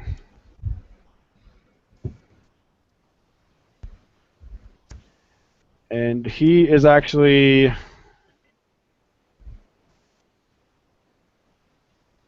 from the city that originally from the city that the dwarves are attacking. And he's actually the ones that are telling these people that this might be a place that we can go to. All right. So that's our four basic characters. Since Chester didn't get to pick anybody, we'll let him choose who he wants to play first. Can I get a? I heard the halfling, and that's about it. So Rickon the halfling, who lives or previously lived at the city that the dwarven warlord is currently trying to capture. We have the dwarven kind of, what did you say he was? Just an outsider? Yeah, he's just kind of he was a merchant. He kind of traded in goods and services and things like that. just a run-of-the-mill kind of road merchant. And his name was Craig. Craig, yes. And Robert, the human leader. And then the final one was actually the battle of the Dwarven Warlord kind of encroaching on the city, and inevitably this group that is out looking to survive. Okay, so I get to play the Dwarven Warlord if I want? Or is it the scene of him attacking? You're basically going to be a driving force that's pushing the scene forward, kind of giving us time restraints. That could be in the form of the Dwarven Warlord, or it could be his troops. You're basically going to be a narrator, essentially, but you could be playing characters too. Okay, I'll pick that. Okay. Then we'll go Dennis. Who do you want to pick? I will take. Well, I guess I'll take Robert. Okay. That leaves you with Rickon the Halfling or Craig the Dwarve. Right. I think I'll go with Rickon. Okay. And that leaves me with the Dwarven Merchant Craig. Sounds good. So go ahead and describe really quickly, Dennis, what we see and what's going on in this scene. All right, so like I said, they've kind of set up camp in this kind of hollow in the forest, and you see they've created this kind of wire and broken junk fence around their camp. Clearly, they're afraid of some kind of beasts in the night. A large fire burns in the middle of the camp, and little cook fires, and you see people not really smiling, but just kind of getting on and hoping to see, days up. All right, and then we do obviously hear this kind of siren go off. The Merchant Craig stands up, this big orange beard. He's a short, stout man with a big belly, and he says, "Robert, what the hell is that? Do you recognize that sound? It sounds really old. Something from long before." Yeah, I've not heard a sound. I've never heard a sound like that. Sounds mechanical. Sounds like air's being pushed. It sounds like somebody's whistling really loud. It sounds no good to me. We should stay clear of it. Let's get going. That's the direction of the city that I was leading you to, Robert. That's where I thought we could seek refuge. Who attacked your town? Do you think the dwarves did this to you? I don't know. We haven't had any trouble from dwarves. Yeah, why would you suggest the dwarves, Robert? We're not like that. The noise clearly comes from their stronghold to the north there. It's no question, I mean, who else would be making a noise like that out here? Well, if it's the dwarfs, I'll just go talk to them. Craig, the merchant, he's known throughout the world. Surely, if it's the dwarves and some kind of misunderstanding, I can rectify this. Hold on. The world's falling apart, Craig. We can't trust anyone anymore. Us dwarves, we have a code, okay? That mechanical whistle. It blew 3 times. That's the same signal that we use with our horns of war. There is indeed a battle going on. That is my home. That's my home. Don't worry, Rickon. I told you, Craig has it. I'll just go talk to the leader. I'm sure it's just a misunderstanding. We'll end this no problem. And with that, I would try to show the group, or I'd be like, Rickon, lead the way. We'll go to town. We'll get this all sorted out before any bloodshed has to come. All right. The town's not a quarter of a mile away. And don't worry, we'll reach Greenwood in 15 minutes. Greenwood is Nice. Greenwood. The town. And what do we see when we come upon Greenwood, Mr. Battle Encroaching? Well, first off, I am kind of confused at this point. Like, So the Dwarven warlord is attacking a city that you guys are escaping from. No, we're No, I think escaping I from. misunderstood. Sorry, yeah. Okay. Okay. So you guys are heading towards the city that the Dwarven warlord is attacking. Okay. Yes. Yes. At first, actually, what time of day is it? Is it at night? Yeah, we've now traveled through into the night. Essentially, we had the fires lit at camp and everything. Okay. As you guys start approaching closer to this town, you're not quite there yet, but you are at the bottom of a hill, and as you look at the top of the hill, you see this massive glow of light coming from it. And seeing this, the little halfling gets even more worried that his town is on fire, and he rushes up to the top of the hill, and it is a scene from his worst nightmare, where Oh you see no. fire raging all across the city, people screaming and dying as not only is dwarves, but humans and orcs are attacking the city. And uh, you see magical light shining from a few of their hands going out and having explosions uh, within the city. Some people are getting stabbed uh, in the back or all over actually from bladed weapons. And so Rickon is going to turn to Krieg and he's going to say, "You lied to me." And Rickon is just filling with rage.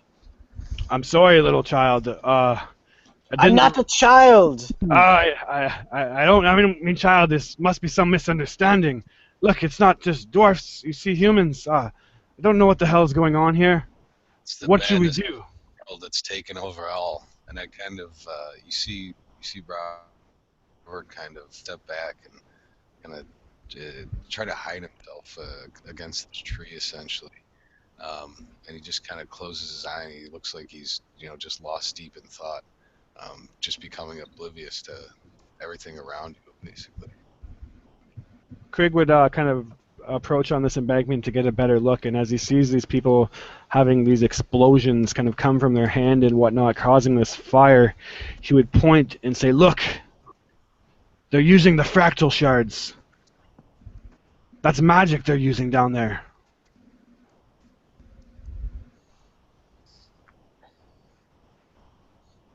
Fractal shards. All right.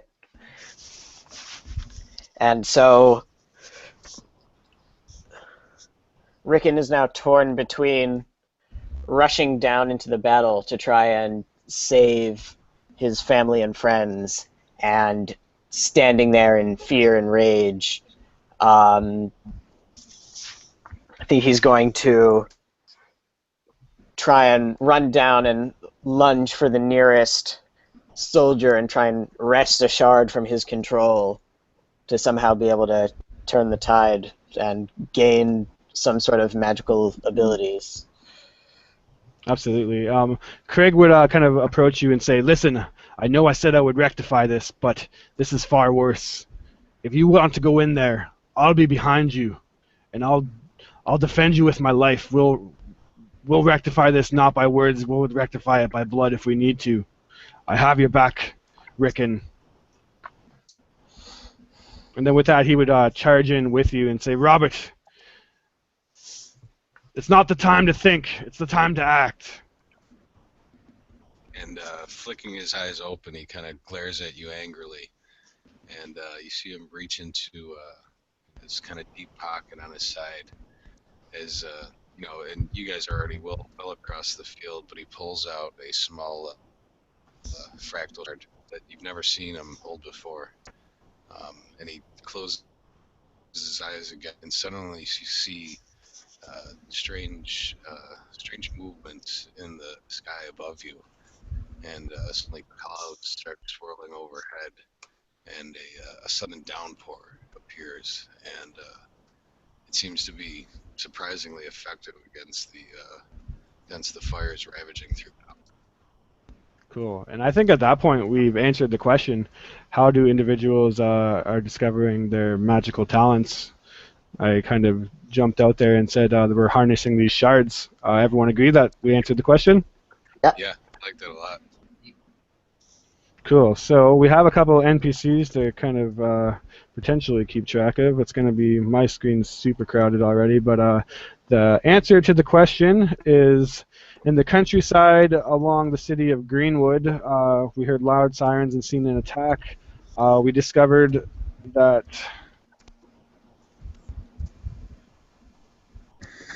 shards, which we don't even necessarily know what it is yet, but we are using fractal shards to harness this magic. Yeah, I can see a beautiful friendship between the dwarf and the halfling if they ever survive that encounter. Like I can see those two, Yeah. you guys playing those characters later on. Yeah. All Yeah, right. some Go some ahead. great heroes maybe of legend. Yeah. Now that puts it on to that was Dennis's scene, which is really cool actually. It's cool how things are just kind of starting to happen. We put it on to Riley now. All right. So this could, I think this is kind of a short period, like kind of towards the end, Mm-hmm. and still.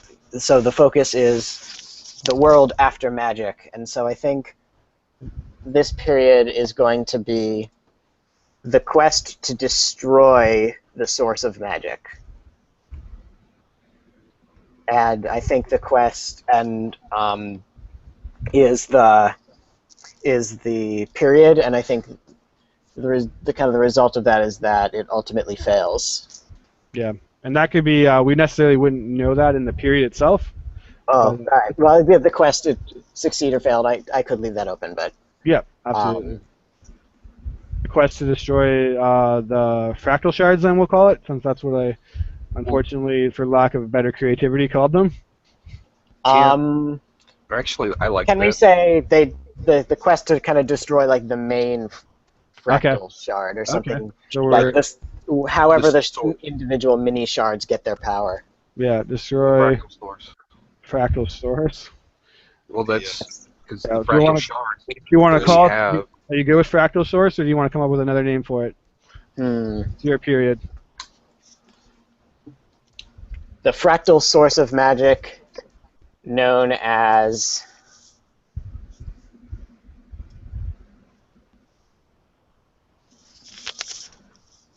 we'll say they call it the singularity. Nice. Destroy the singularity. And well, here's my question: can't he go ahead and kind of create an event of his own period that he just made, and do that?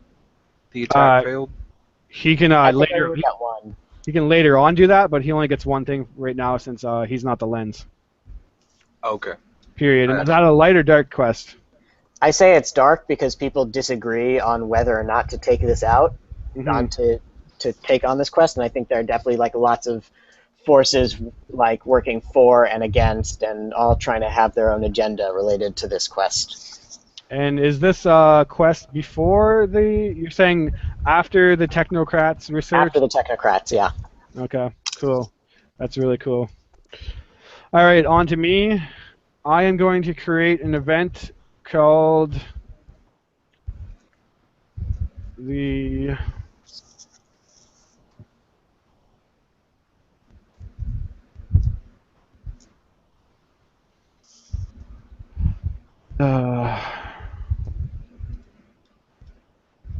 trying to think of something better to call it. I'm just like stuck on fractal for some reason. I just can't get it out of my head. Fractal, the shard. That sounds stupid. well, we got the singularity. They're calling the fractal shards singularity now, so you Yeah. can use. No, it doesn't. Think of another cool word for shard, somebody. Splinter. I'm thinking crystal, maybe. Yeah, crystal's fine. I'm gonna call it the Crystal Wars. Focus. Ooh. And the Crystal Wars happens after this. It's in the period of the magical fracture, and the Crystal Wars cause a war to gain power of shard Putting it in the hands of the high mages. Here's a question: that source rule thingy that we did way back then, is it just one particular source, or can there be multiple sources? Sorry, I'm missing the source question. What do you mean by source? Didn't we have the rule where magic was coming from a source? Yes. Right, I think that's what my thing, like, the singularity is like one big crystal or one big font of power, something Yeah, along those that's what I lines. was asking. Like, Yeah, and my theory it is that his singularity is kind of in a further period. So in my event, they don't even know about it yet. But Right. magical source, does there have to be? We did not pluralize it, so the magical source does seem like it'd be one thing, okay? That which kind would of be the singularities. hurts. Yeah. It hurts a little bit, but we can work with it, or I can. And that's going to obviously be a dark time too. So this crystal war causes is a war to gain power of the shards, inevitably putting it in the hands of the high mages or most. Sorry, I missed that last part. All right, give me a second. So the event is the Crystal Wars, and it is a war to gain power of the shards, putting it mostly in the hands of the high mages. And that is my event. So now it's back to Chester, who gets one more chance to do an event period or scene, and then we'll put it on Dennis to choose a legacy, and then Riley or Dennis will then become, or no, sorry, Riley to put a, or no, I'm messing it up. Dennis does a legacy, and then I'm the next lens. Yes. Okay. Well then I'm going to. Man, I keep going after you, Chris, and like stealing your ideas. It's your fault. I'm going to do an event of while the high mages have control over the crystal. Um, they found out ways to chip off massive chunks of it and transport it basically to their cities. And the end result is they are now powering their cities with this crystal All right. So that they have renamed Singularity. gotcha. Tie So that in. So you're putting that in obviously after my event, Yeah. and just I mean not reword it, but word it into a sentence to describe it. Um, High let me. mages. Yeah. High mages. Shatter. Well, no, because that means they break the whole thing. Discover the singularity. No, because that's what the whole Crystal War was about, was to take control over the Singularity, aka the Crystal. Okay. Right? That's what you said? I thought it was for like multiple crystals, like there were like. Yeah. Oh, I thought it was the war to take over the source. No, just to gain power of shards. No one has discovered the singularity yet. Oh, okay. That changes. Should we Everything. add the discovery to my period, or can we leave Well, that up in the air? I We was could. actually going to do that then. If that's the case, then I will have it that a neutral faction, which I will come up with a name here in a second, but a neutral faction will discover the Singularity and actually call it the Singularity. And what period do you want to put that in now? So, Riley's period, the quest to destroy it, is basically the second last period now, the period right before the civilization is unified. And then my event, the Crystal Wars, is in the period pretty much at the beginning of the magical fracture. Or not necessarily at the beginning, but this is when the magical So fracture there's is. a huge time frame in Yes. between. Then mine's going to be after your event, Okay. close to after your event. Okay. Um. Now you just got to come up with a neutral faction. Well, I say neutral faction. Yeah, neutral faction would be fine. Some kind of order, maybe. Ooh, that's good.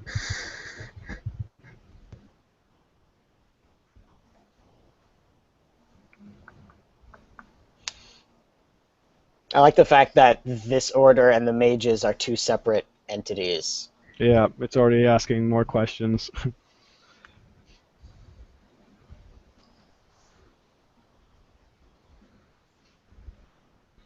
I My would like. I'm looking for a word that kind of combines technology and magic, so that way Technomancers? maybe like Order of the Technomancers. Does that fit? It's not terrible. It's not the greatest either. We can leave it that for now. If we think of something else, You can can we? just leave it open as a faction. I know it's kind of vague, and we're not normally supposed to do that, but faction discovers, or where was your event again? They discover the singularity, or they discover the crystal and name it the singularity. A giant Magic source, I should say. it the singularity. Now, keeping in mind that since you haven't named this faction, you're basically giving one of us the potential option to come up with that name. And are you absolutely certain that it's not an already established group? Like, do you want to add that at least, that it's not the technocrats or the high mages? Well, yeah, I don't want it to be one of them. I'm going to actually say, on discovering this, the Order of the Crystal is formed to protect the singularity, Cool. The Order of the Crystal. and it is going to be a neutral faction. So discovers giant uh, crystal, naming it the singularity. And is that light or dark? Neither, but I guess I have to pick one. Yeah. Do we still have a bunch of dark ones, right? Oh yeah. It's mostly dark. Then I will do it light. Okay. And then now, I think I've somehow messed this up, but It's fine. Legacy is on Dennis. Lens is on Riley. Although that means that we skipped somehow Dennis, but whatever. As long as we all get a chance to be the Lens, it's fine. I Yeah, think I'm you not worried gave. about it. Well, okay, never mind. So for the legacy, I just kind of personally picked something I want to focus on. Actually, sorry. I'm the right of Chester, so I would be the Legacy. That makes sense to me now. Oh yeah, whoever had the last lens. Yeah. is the legacy. Sorry, Dennis, to steal that from me. But yes, essentially, a legacy is something that you thought was cool from this round that you would like to know more about later, and you can then create a scene or dictate a scene or create an event. And Right. I really liked, what did we discovered so much this round. That was crazy. My legacy is going to be the singularity. I think that's super cool that you came up with that. Legacy is singularity. Well, here's a question: is it going to be the actual singularity, or the order around the singularity, or all of it together? Like, I think I just find that we discovered what the magical source is, the singularity itself, which also gives me a very broad spectrum of what I can do, because now I can create an event or scene around the singularity or dictate a scene. And what do I want to do now? So many options.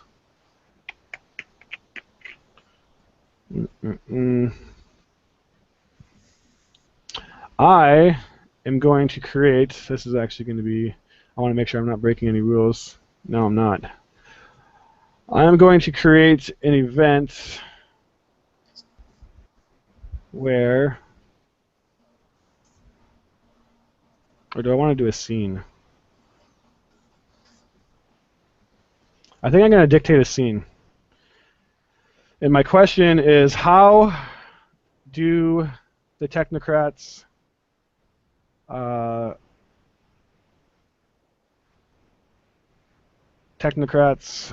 start harnessing this old technology? Because we said that it's furthered them. And the answer is going to be that this technology, for whatever reason, reacts to the singularity. It actually brings the technology, maybe like sparks it back to life for a second. For the first time in many decades, you actually are able to turn these old devices on, if only for a moment. So the question is, how technocrats learn or harness forgotten tech, and we'll discover that it reacts to singularity shards. I guess we can start calling them now. All the shards? What's that? I To clarify, they react to all magical shards or just the singularity itself? The main singularity, maybe. Yeah, I'm good with that. React to the. I guess I need to either, like, I don't want it to say it's a push, but, like, throw out, well, I thought that's what we were saying that the magic source did, aka the singularity, like, hampered technology, so why would it spark up technology again? It's a solid That doesn't question. make sense. That's true, yeah, that goes all the way back to our palette. Yeah. Yeah. We could say that using magic hampers technology, but perhaps there's something about the actual source. So the main thing helps, but the individual focuses that all the wizards carry around hamper. I think at that point, what it is I've just created almost kind of issue in that we don't really know how it works, but I created it nonetheless. So that's something that we're going to discover is why the singularity, and I'll keep it as the singularity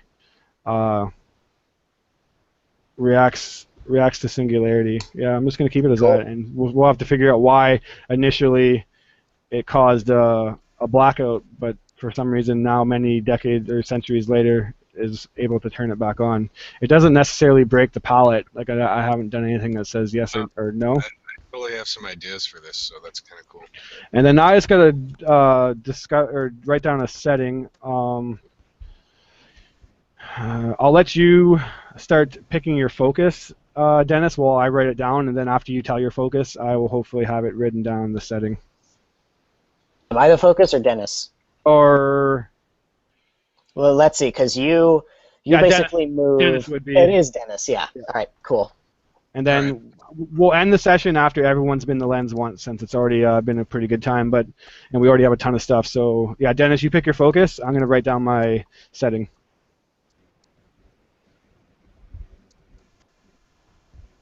All right. Well, yeah, I think I definitely want to focus on essentially what we were just talking about. Kind of this period of discovering the singularity. But I'll leave it kind of broad in the sense that you can kind of go a little bit before and a little bit after. If that's fair. So the focus would then be what is the singularity? Yeah, I like that. Cool. And then you get to kick it off with 2 actions, period, events, or scenes. So I would like to create.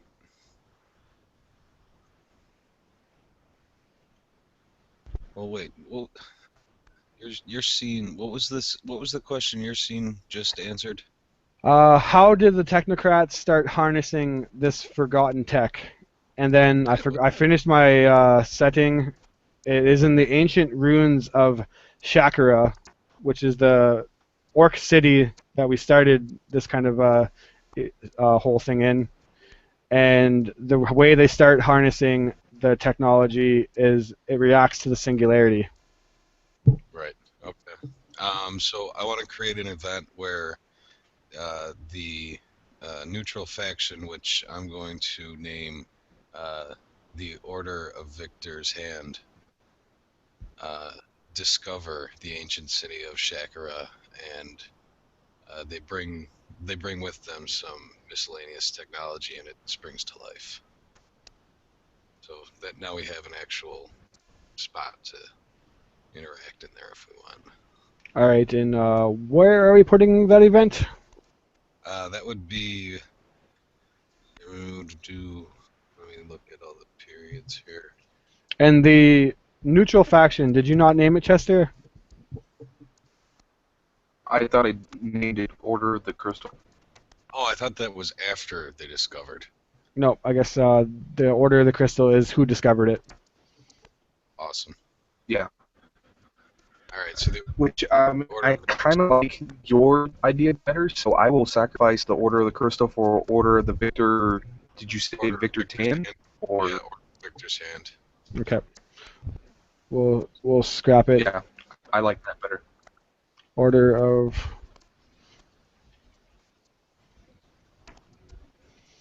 Oh, and where are you slapping that event in?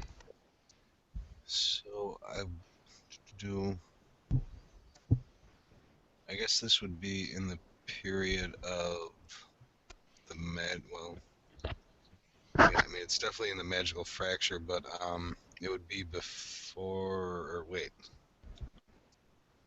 Well, it would be before the quest to destroy magic. And then we have the technocrats researching ancient technology is another period. So it would be towards it would be yeah, it would be within the midst of that.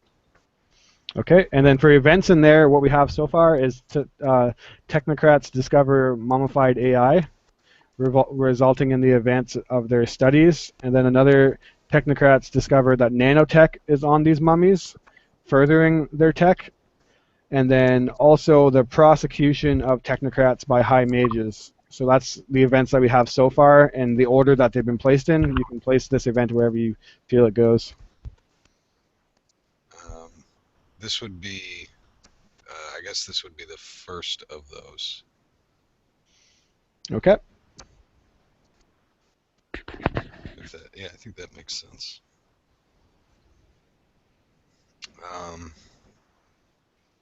And just And then, say the event again so I can write it down. okay, so the Order of Victor's Hand discovers ancient Shakira and the Singularity, causing the technology they brought with them to spring to life. Thus, kind of spouting off new technocratic and technomancers into further research. Okay, so the Sorry. Order of Victor's Hand discovers singularity in ancient Shaka.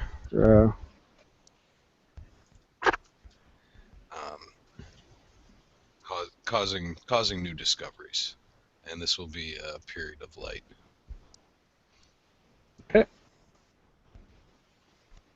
Or a light event. All right, and now I'm just trying to think if that contradicts anything. So you're saying they had old technology with them, or They're kind of I'm picturing them as like this order that kind of researches and gathers things from the world before, and they've brought with them like maybe a TI calculator, or maybe a Nokia cell phone, or something of the like just random bits of like technology, and it randomly springs to life for them. okay, and that's. Did someone say wait? No. All right. Hold on though. How does this event, like, so this is the first event of the technocrats period. How does this interact with the last event of the fracture period?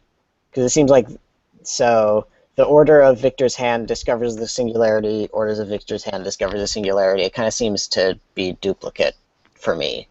I don't know if I'm misunderstanding one of those. That's actually a good point. We ended or not necessarily ended, but the last point in the fractal period is that the Victor's Hand has discovered the giant crystal, naming it the singularity. Oh. So you can do an event of the discovery. That makes sense to me. Yeah, I guess that's a scene. A scene of the discovery. Yeah, I'm having a hard time figuring out what term or what action I actually look to do sometimes.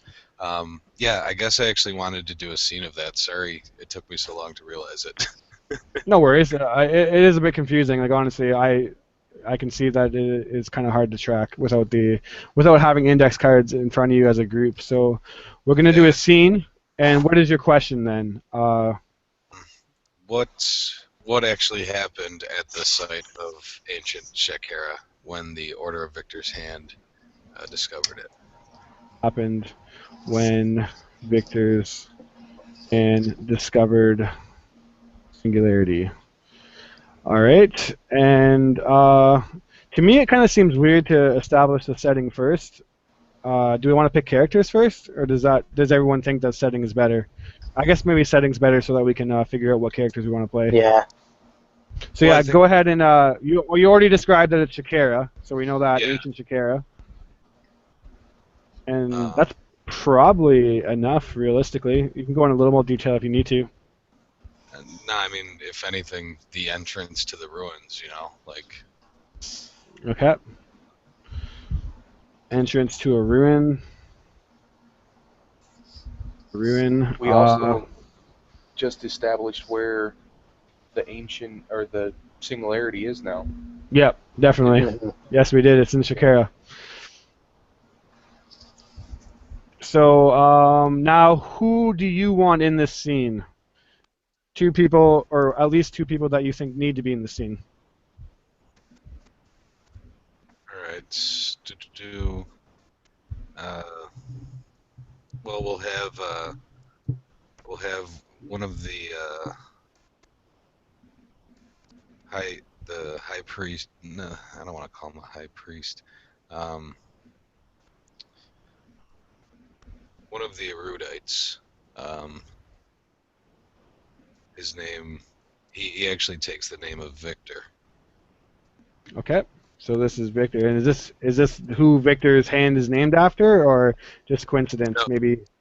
no, he's it's a given name by the order. Whenever a group of them are sent out, who's ever in charge is named Victor. Okay. So he is the victor. Yeah, he's the Victor. That's Exactly. cool. That it's like a rank. Yeah, I like Yeah. that. And what is he for race? He is he's I guess we're gonna go with elf. Cool. Riley, who do you want to be in this? Or do you want two characters, sorry, Dennis, or is one good for you? Nah, just Victor. Yeah. Okay. Who do you want, Riley? All right. Let's see.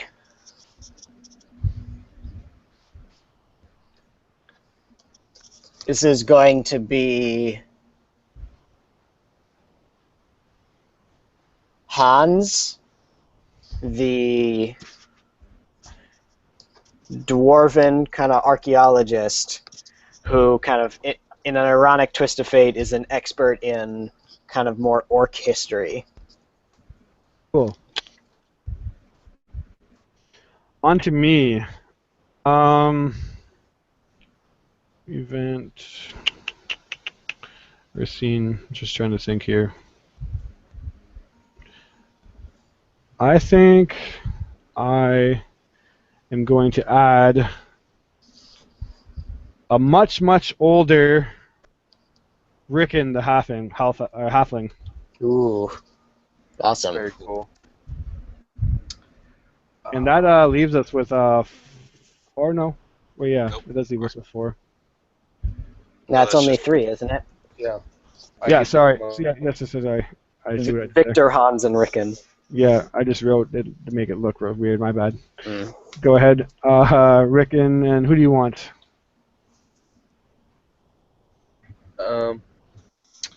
I'm gonna do a gnome,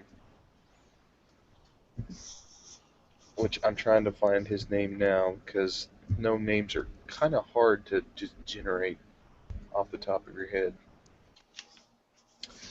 But he is one of the scientists, I guess you would say. He's one of the guys that's actually carrying the technology. Mm-hmm. Zillin. Zillin. Can we call him the keeper of the I don't know. I thought I had an idea there for a second. Well, maybe they have like a big fancy name, like the keeper of the tech or something like that. But he's just carrying the backpack and kind of knows generally what the stuff is. Why don't we just call him part of the keepers? Here's a question though. Like the name of the order is Victor, or the Order of Victor's Hand, or Yes. Yeah, the Order of Victor Hand is who Okay. discovered the then singularity. how about it be the Keeper of the Hand? Nice. All right. No, I like that. And that is Zillium. Zillium is the keeper of the hand. Yeah. Okay. All right. So who what? We'll put it on to. I don't know who wants to decide. We'll let just for lack of better assumption, because I've lost track of who should be the first to pick. Riley can pick first. All right. I think I will be Victor. You'll be Victor. Cool. I think I'm going to be Rickon this time. Cool. I will go with. I'll go with Hans. I'm enjoying playing the Yay. dwarves. Okay. I get to play my character. I wanted to play my gnome. Sir. Hans as Dennis. All right, and Dennis, go ahead and give us a little intro to the scene. Everyone keeping in mind that we're trying to answer what happened when Victor's hand discovered the singularity. Okay, so we were sent out from our library with Victor leading us, and we've kind of traveled through the countryside for a few days now, almost just on a rumor, and now we finally stumbled across these ruins, and moving forward cautiously, we begin to make our way inside. Taking the lead actually is going to be Zillan, even though he's the keeper and probably should be in the back. He is basically the only light source, as he has one of the actually, what are we calling the shards or the fractal crystal thingies? Are we I think- calling them Are they just singularities crystals, as well? or We were originally calling them fractal shards, and then we decided that the thing was called the singularity, so we can either still call them fractal shards, or you can call them singularity shards, whatever makes the most sense to you. I think they Okay. wouldn't be called singularity shards until Right. the singularity itself is discovered. Valid point. Thank you for correcting me. So I think they'd Okay. still be called fractal shards at this point. Cool. All these terms and Yeah, it gets Yeah. crazy quickly. Mhm. It's a new yeah, world, he's man. holding a fractal shard. Yeah, very. And as he's holding the shard up, you could see orbs of light kind of floating around him, and one of the lights will kind of shoot off ahead and maybe go down one of the tunnels, or just kind of light up a certain area and then come back to him, and then another light will shoot off. You'll see also Rickon. We remember him as players from a much actually younger time. He was probably in his early adulthood, but now as you look at him, his dusty brown hair has very prominent kind of streaks of white. You see wrinkles on his face. He has this shard kind of around a chain around his neck, and he grabs onto it and kind of closes his eyes, and you see what looks like the equivalent of almost rock-like kind of structure forming around his body as he casts mage armor on himself. He looks to the victor and says, "What are we even here for?" Jesus. I don't know why we're following these crystals, but they give us information, and maybe we can restore the great tech of the old age. And I know he kind of skips over the thoughts portion of the scene. Yeah, we did. Sorry, we did do that. But I guess Victor is just thinking that he is totally anti-magic and wants nothing more but to restore technology to its proper place. Cool. Rickon is thinking that he wants to get these shards out of the High Mage's hands by any means possible. Dylan likes magic and he likes technology. He's like literally split down the middle. Cool. Hans, And Hans is just excited to be out, be out of the shop, essentially, out on an actual adventure of sorts. He's looking forward to use some of his book knowledge in the field. cool. And then yeah, so we'll So take it. Victor also says, Hans, can you read any of the writing on this wall? Do you know where we are? He kind of moves forward and he's running his hand along the stonework and just kind of admiring some of the junctures and things like that. And he focuses more on the etched in lettering.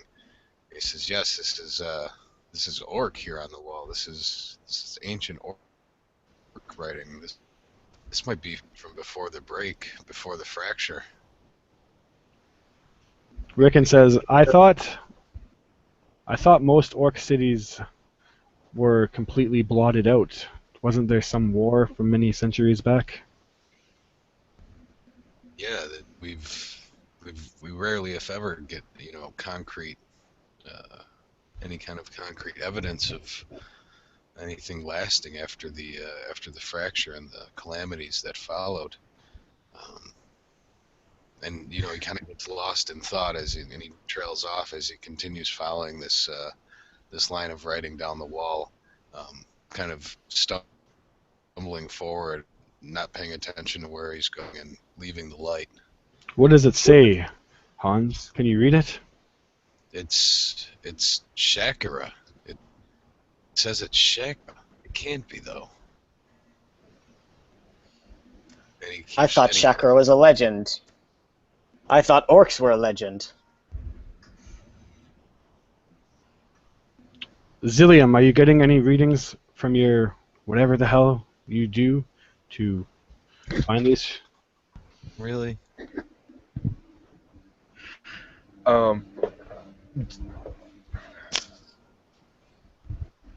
Zelium has both out a crystal and one of the uh, ancient texts in his hand, and the light, of course, is still floating around him, but the crystal in his hand is doing nothing, and the machine in his hand is doing nothing at this point.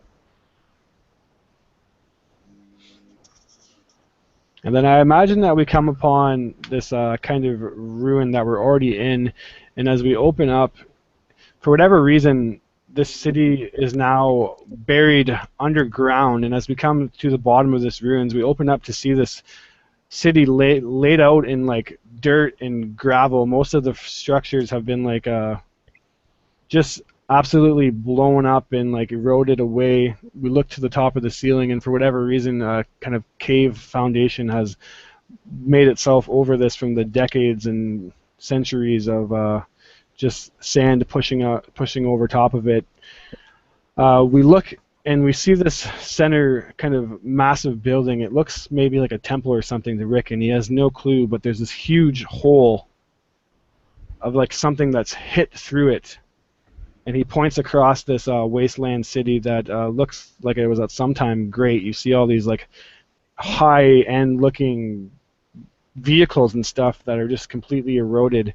And he points over to that building and says, "It looks like something smashed into that." Victor is totally in awe of like the cars and elevators and things. Did you want to say something, Dennis, or? I was just this would be the center of town right here. Okay. Zillion is not paying attention at this point. He's looking at the crystal and this machine in his hand, and as he does, he actually steps on one of the loose rocks, and he goes falling forward, and as he does, the crystal in his hand leaves his hand, and so all the lights dim. So if there's another light source around, then you guys would still be able to see, but you can hear the crystal go ding, ding, ding, and go away from him. But at that moment, the machine in his hand lights up, and at first it's like when a dead battery or a dying battery is in a machine, how it slowly starts to die. It's kind of like that, but in reverse order. It's slowly starting to come back to life, this machine in his hand, and then the screen on it starts to get really bright, and then it almost gets a little too bright, as it keeps going, and you just start hearing this humming noise coming from this machine. Hans looks over and he shouts, "What in the hell's happening? What's that noise? What's going on?" I don't know, but it's getting very hot in my hands. And as he says that, he chucks it out from his hands, and you guys see this machine go flying out in the air, and then it explodes. And Victor's like, "You idiot, what have you done? It took us months to find that tech." It wasn't me. I don't know what happened. Hmm. They did used to make weapons. Maybe you set it off somehow. I didn't hit any buttons. It just all of a sudden turned itself on. And then I guess it went into, I don't know. What else do you have with you? And with that, he'll, someone bring me a light, and he'll bring around his backpack and open it up and start pigeling through it. And Rickon, at this point, as you're doing all that, is just kind of like almost in a daze, walking towards where your fractal shard kind of bounced away. And he's led inside of the building with this giant kind of hole that was smashed through the ceiling of it. And for whatever reason, the crystal has kind of made its way to the bottom of these stairs inside of this building. And he's just kind of like standing there staring at it as it's like pulsating rather brightly. And as everyone is kind of like looking at Zillium ravaging through his bags, you realize that Rickon is no longer there. And he's standing in front of this crystal that's on the ground, this fractal shard. And it's just kind of like periodically forming this giant shadow as it pulsates with like almost like energy kind of imbuing out of it, more so than they normally do. Like obviously fractal shards have a source of magical power, but it's not ordinary for it to shine this bright for whatever reason. And he's just kind of staring at it in a daze at the bottom of this foundation that he's made his way into.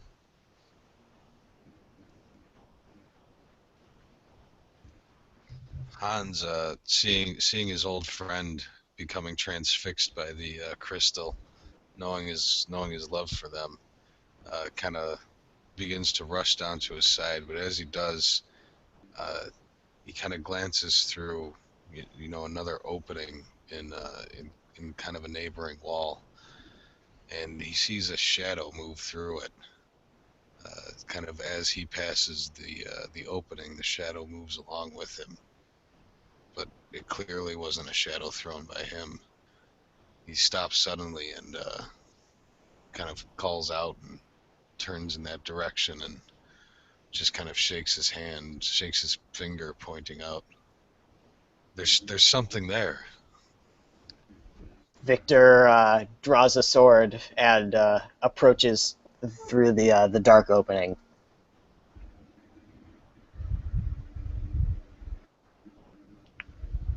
Right, Rickon has so, not quite noticed yet. He's still transfixed on this fractal shard, and you hear him kind of mumbling to himself, "I've never seen it do this before." He doesn't even hear Hans call out that there's a shadow. So as Victor walks towards this shadow in this opening, suddenly you see some more. You see more lights kind of come up inside there, and you hear a strange kind of whirring, and this modulated voice calls out and says, "Who goes?" And Victor kind of falls to his knees, and he's like, to him, like, tech is like his gods, and so he's literally now hearing the voice of the god. Is like, "We are the hand, we are your children. Is that you, O great Victor?" And all that.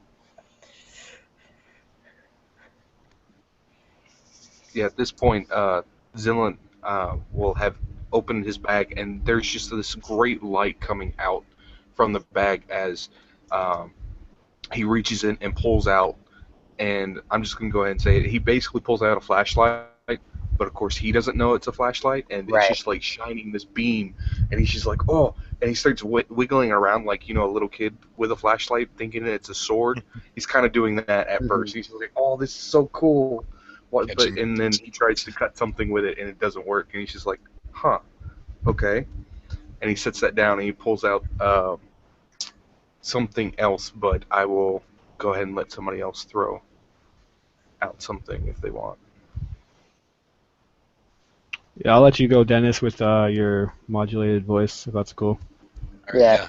yeah. So as Victor falls to his knees, you see this strange shape kind of stumble out of this recessed area, and it almost seems to be walking, but there's too many legs, and it's stunted. It's not nearly as tall as the elf, as the Victor, and even with him kneeling down, he's almost looking at it, presumably eye to eye, and it calls out again in its voice, and it says, "You call yourselves Victor. I knew that name once.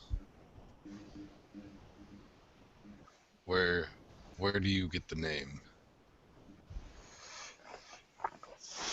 We are the Hand of Victor, dedicated to the preservation and discovery of pre-fracture technology. I know only of this place, and only of my duty. Who are you? Rickon finally Perhaps calls out. uh, hmm. And as he's thinking of that, at this point, Zillan will actually pull out a little remote from the backpack, and he's just kind of looking at it and examining it, and hopefully that gives Dennis enough time to think of a name. So this is Raish. It's actually Ra's son. Ooh. Nice. And he was, if I can give him a little backstory, Yep. he was consequential in discovering, the actual unification of the technology, not just of the peoples. So he sort of orchestrated like freedom of information. Right. And he may have been like the first guy to find a technological consciousness. Mm. So, what I'm gonna make a push, and I don't know if it works, so feel free to absolutely download or delete this idea. But what if Rosh somehow was the singularity? Like he actually combined himself with technology in some way that created this fractal. I don't know if that actually works, but Ooh, that is awesome. I wonder, Yeah, like, I like that a maybe the lot. crystal is like he found this crystal and he was using it to just power his immortal mech suit or whatever he's in, but then it has much more power than even he realized and is like powering all the magic in this world as well. The only issue with that is the whole meteor thing that we came up with before. we already That you said that saw that that. was misforecast. Oh, okay. There was something else that I'm forgetting. I think it does conflict with something else though that you just need to double check on. Yeah, I'm looking through. Well, the fact that the singularity could be moved isn't something we really considered, but I think the fact that the singularity itself is an entity Right. is a pretty cool idea. Yeah, I'm looking through, and I don't think we're contradicting ourselves. I could be wrong, but as far as my notes, I don't see anything. So do we want to vote that, or it's fine if you don't? It's just something that popped into my head as you introduced this character, Dennis. Do we No, want somehow Raish to be the singularity itself in one way or another? yeah, either he's housing it within himself or he's become one with it. I I think like that that. he's become one with it. Yeah. Can you remind me who Resh is? This would Ra's actually son. be Ra's son turned immortal. Okay. Okay, so that's another kind of question that pops up is how has he lived for this long? But that's something we'll answer later if we Yeah. do. And we Okay. just answered the question: what happened when Victor's hand discovered the seniority? Then, and Yeah. That is if we're awesome. if we're cool, I would like to say, as we kind of as this guy makes himself like visible to us, you can describe what he looks like, Dennis. But as he walks forward, we kind of see this old technology start permeating to life, like temporarily, like this fractal shard's kind of pulsating. As he gets closer, you also see like old technology kind of like start pulsating on and off too. Yeah, like headlights come blinking on, and like like a crosswalk sign or something as he Yeah, walks down. Yeah. and It's describe what he looks like at least. All right. So as he kind of steps down out of this suit, you see a surprisingly frail but very tall-looking orc. Uh, Clearly, old age has weathered him, but he stands upright and stands fairly strong despite his appearance. Um, Leaning forward, he kind of not rushes, but walks towards you, and you see a large smile on his face as he recognizes you as the ones he's been waiting for. Oh, snap! And yeah, that's cool to end that scene That's there. awesome. Yeah, it's luckily that we were going to do that because Zillin, the way I was going to have it play out was Zillin was going to press a button and the robot voice that we heard was going to stop talking, like basically turning off the robot because that's what I thought he was Universal a robot. And I was Yeah. planning for it originally just for Rickon to kind of come upon this giant crystal shard imbued in the building, but that seems That's what I thought you were going to do too. Yeah. so much cooler what we just came up with, I think. Yeah, I Yeah, felt that- like some kind of entity was a good idea, and I was like, I don't know if this is gonna fly, but let's see what happens. Yeah. Yeah, that's awesome. That came totally out of left field, but it really fits, I think. And how do we spell this guy's name? I guess Raiche. CHE, right? Now, here's a question. I know we're not nowhere close. Well, we're probably close to ending it, but do we have time? Like, should we stop it now? Because it's 1 o'clock for me. I know that's 2 o'clock for Chris. And me, yeah. Yeah, it is So- pretty late, so it's up to you guys. I think everyone's got a feel for it. Obviously, like we have 6 billion questions, and the book literally says this game pretty much never ends. Like you could play it for as long as it's interesting to you. Do we And want to stop right now? We can I'll, always just pick it up I'll again. forfeit the rest of my lens turn if Riley wants to go at it. My lens was just going to be something exploring more like the story behind elves, and it was a bit of a tangent, but because like we talked about dwarves, we talked about orcs and humans, I just wanted to know more about them. But if we could have like 1 or 2 events related to elves, I think that would kind of wrap it up as like a little side thing. But It's up to you guys. Like, it's a little late for me for sure, but yeah, this is a great start for like a campaign world. I love it, yeah. and like we can world build as much as we want. I Yeah. think we should. Do you guys have time to play tomorrow night? I don't know. Yeah, and I'm probably planning to build a one shot out of something here. There's so much.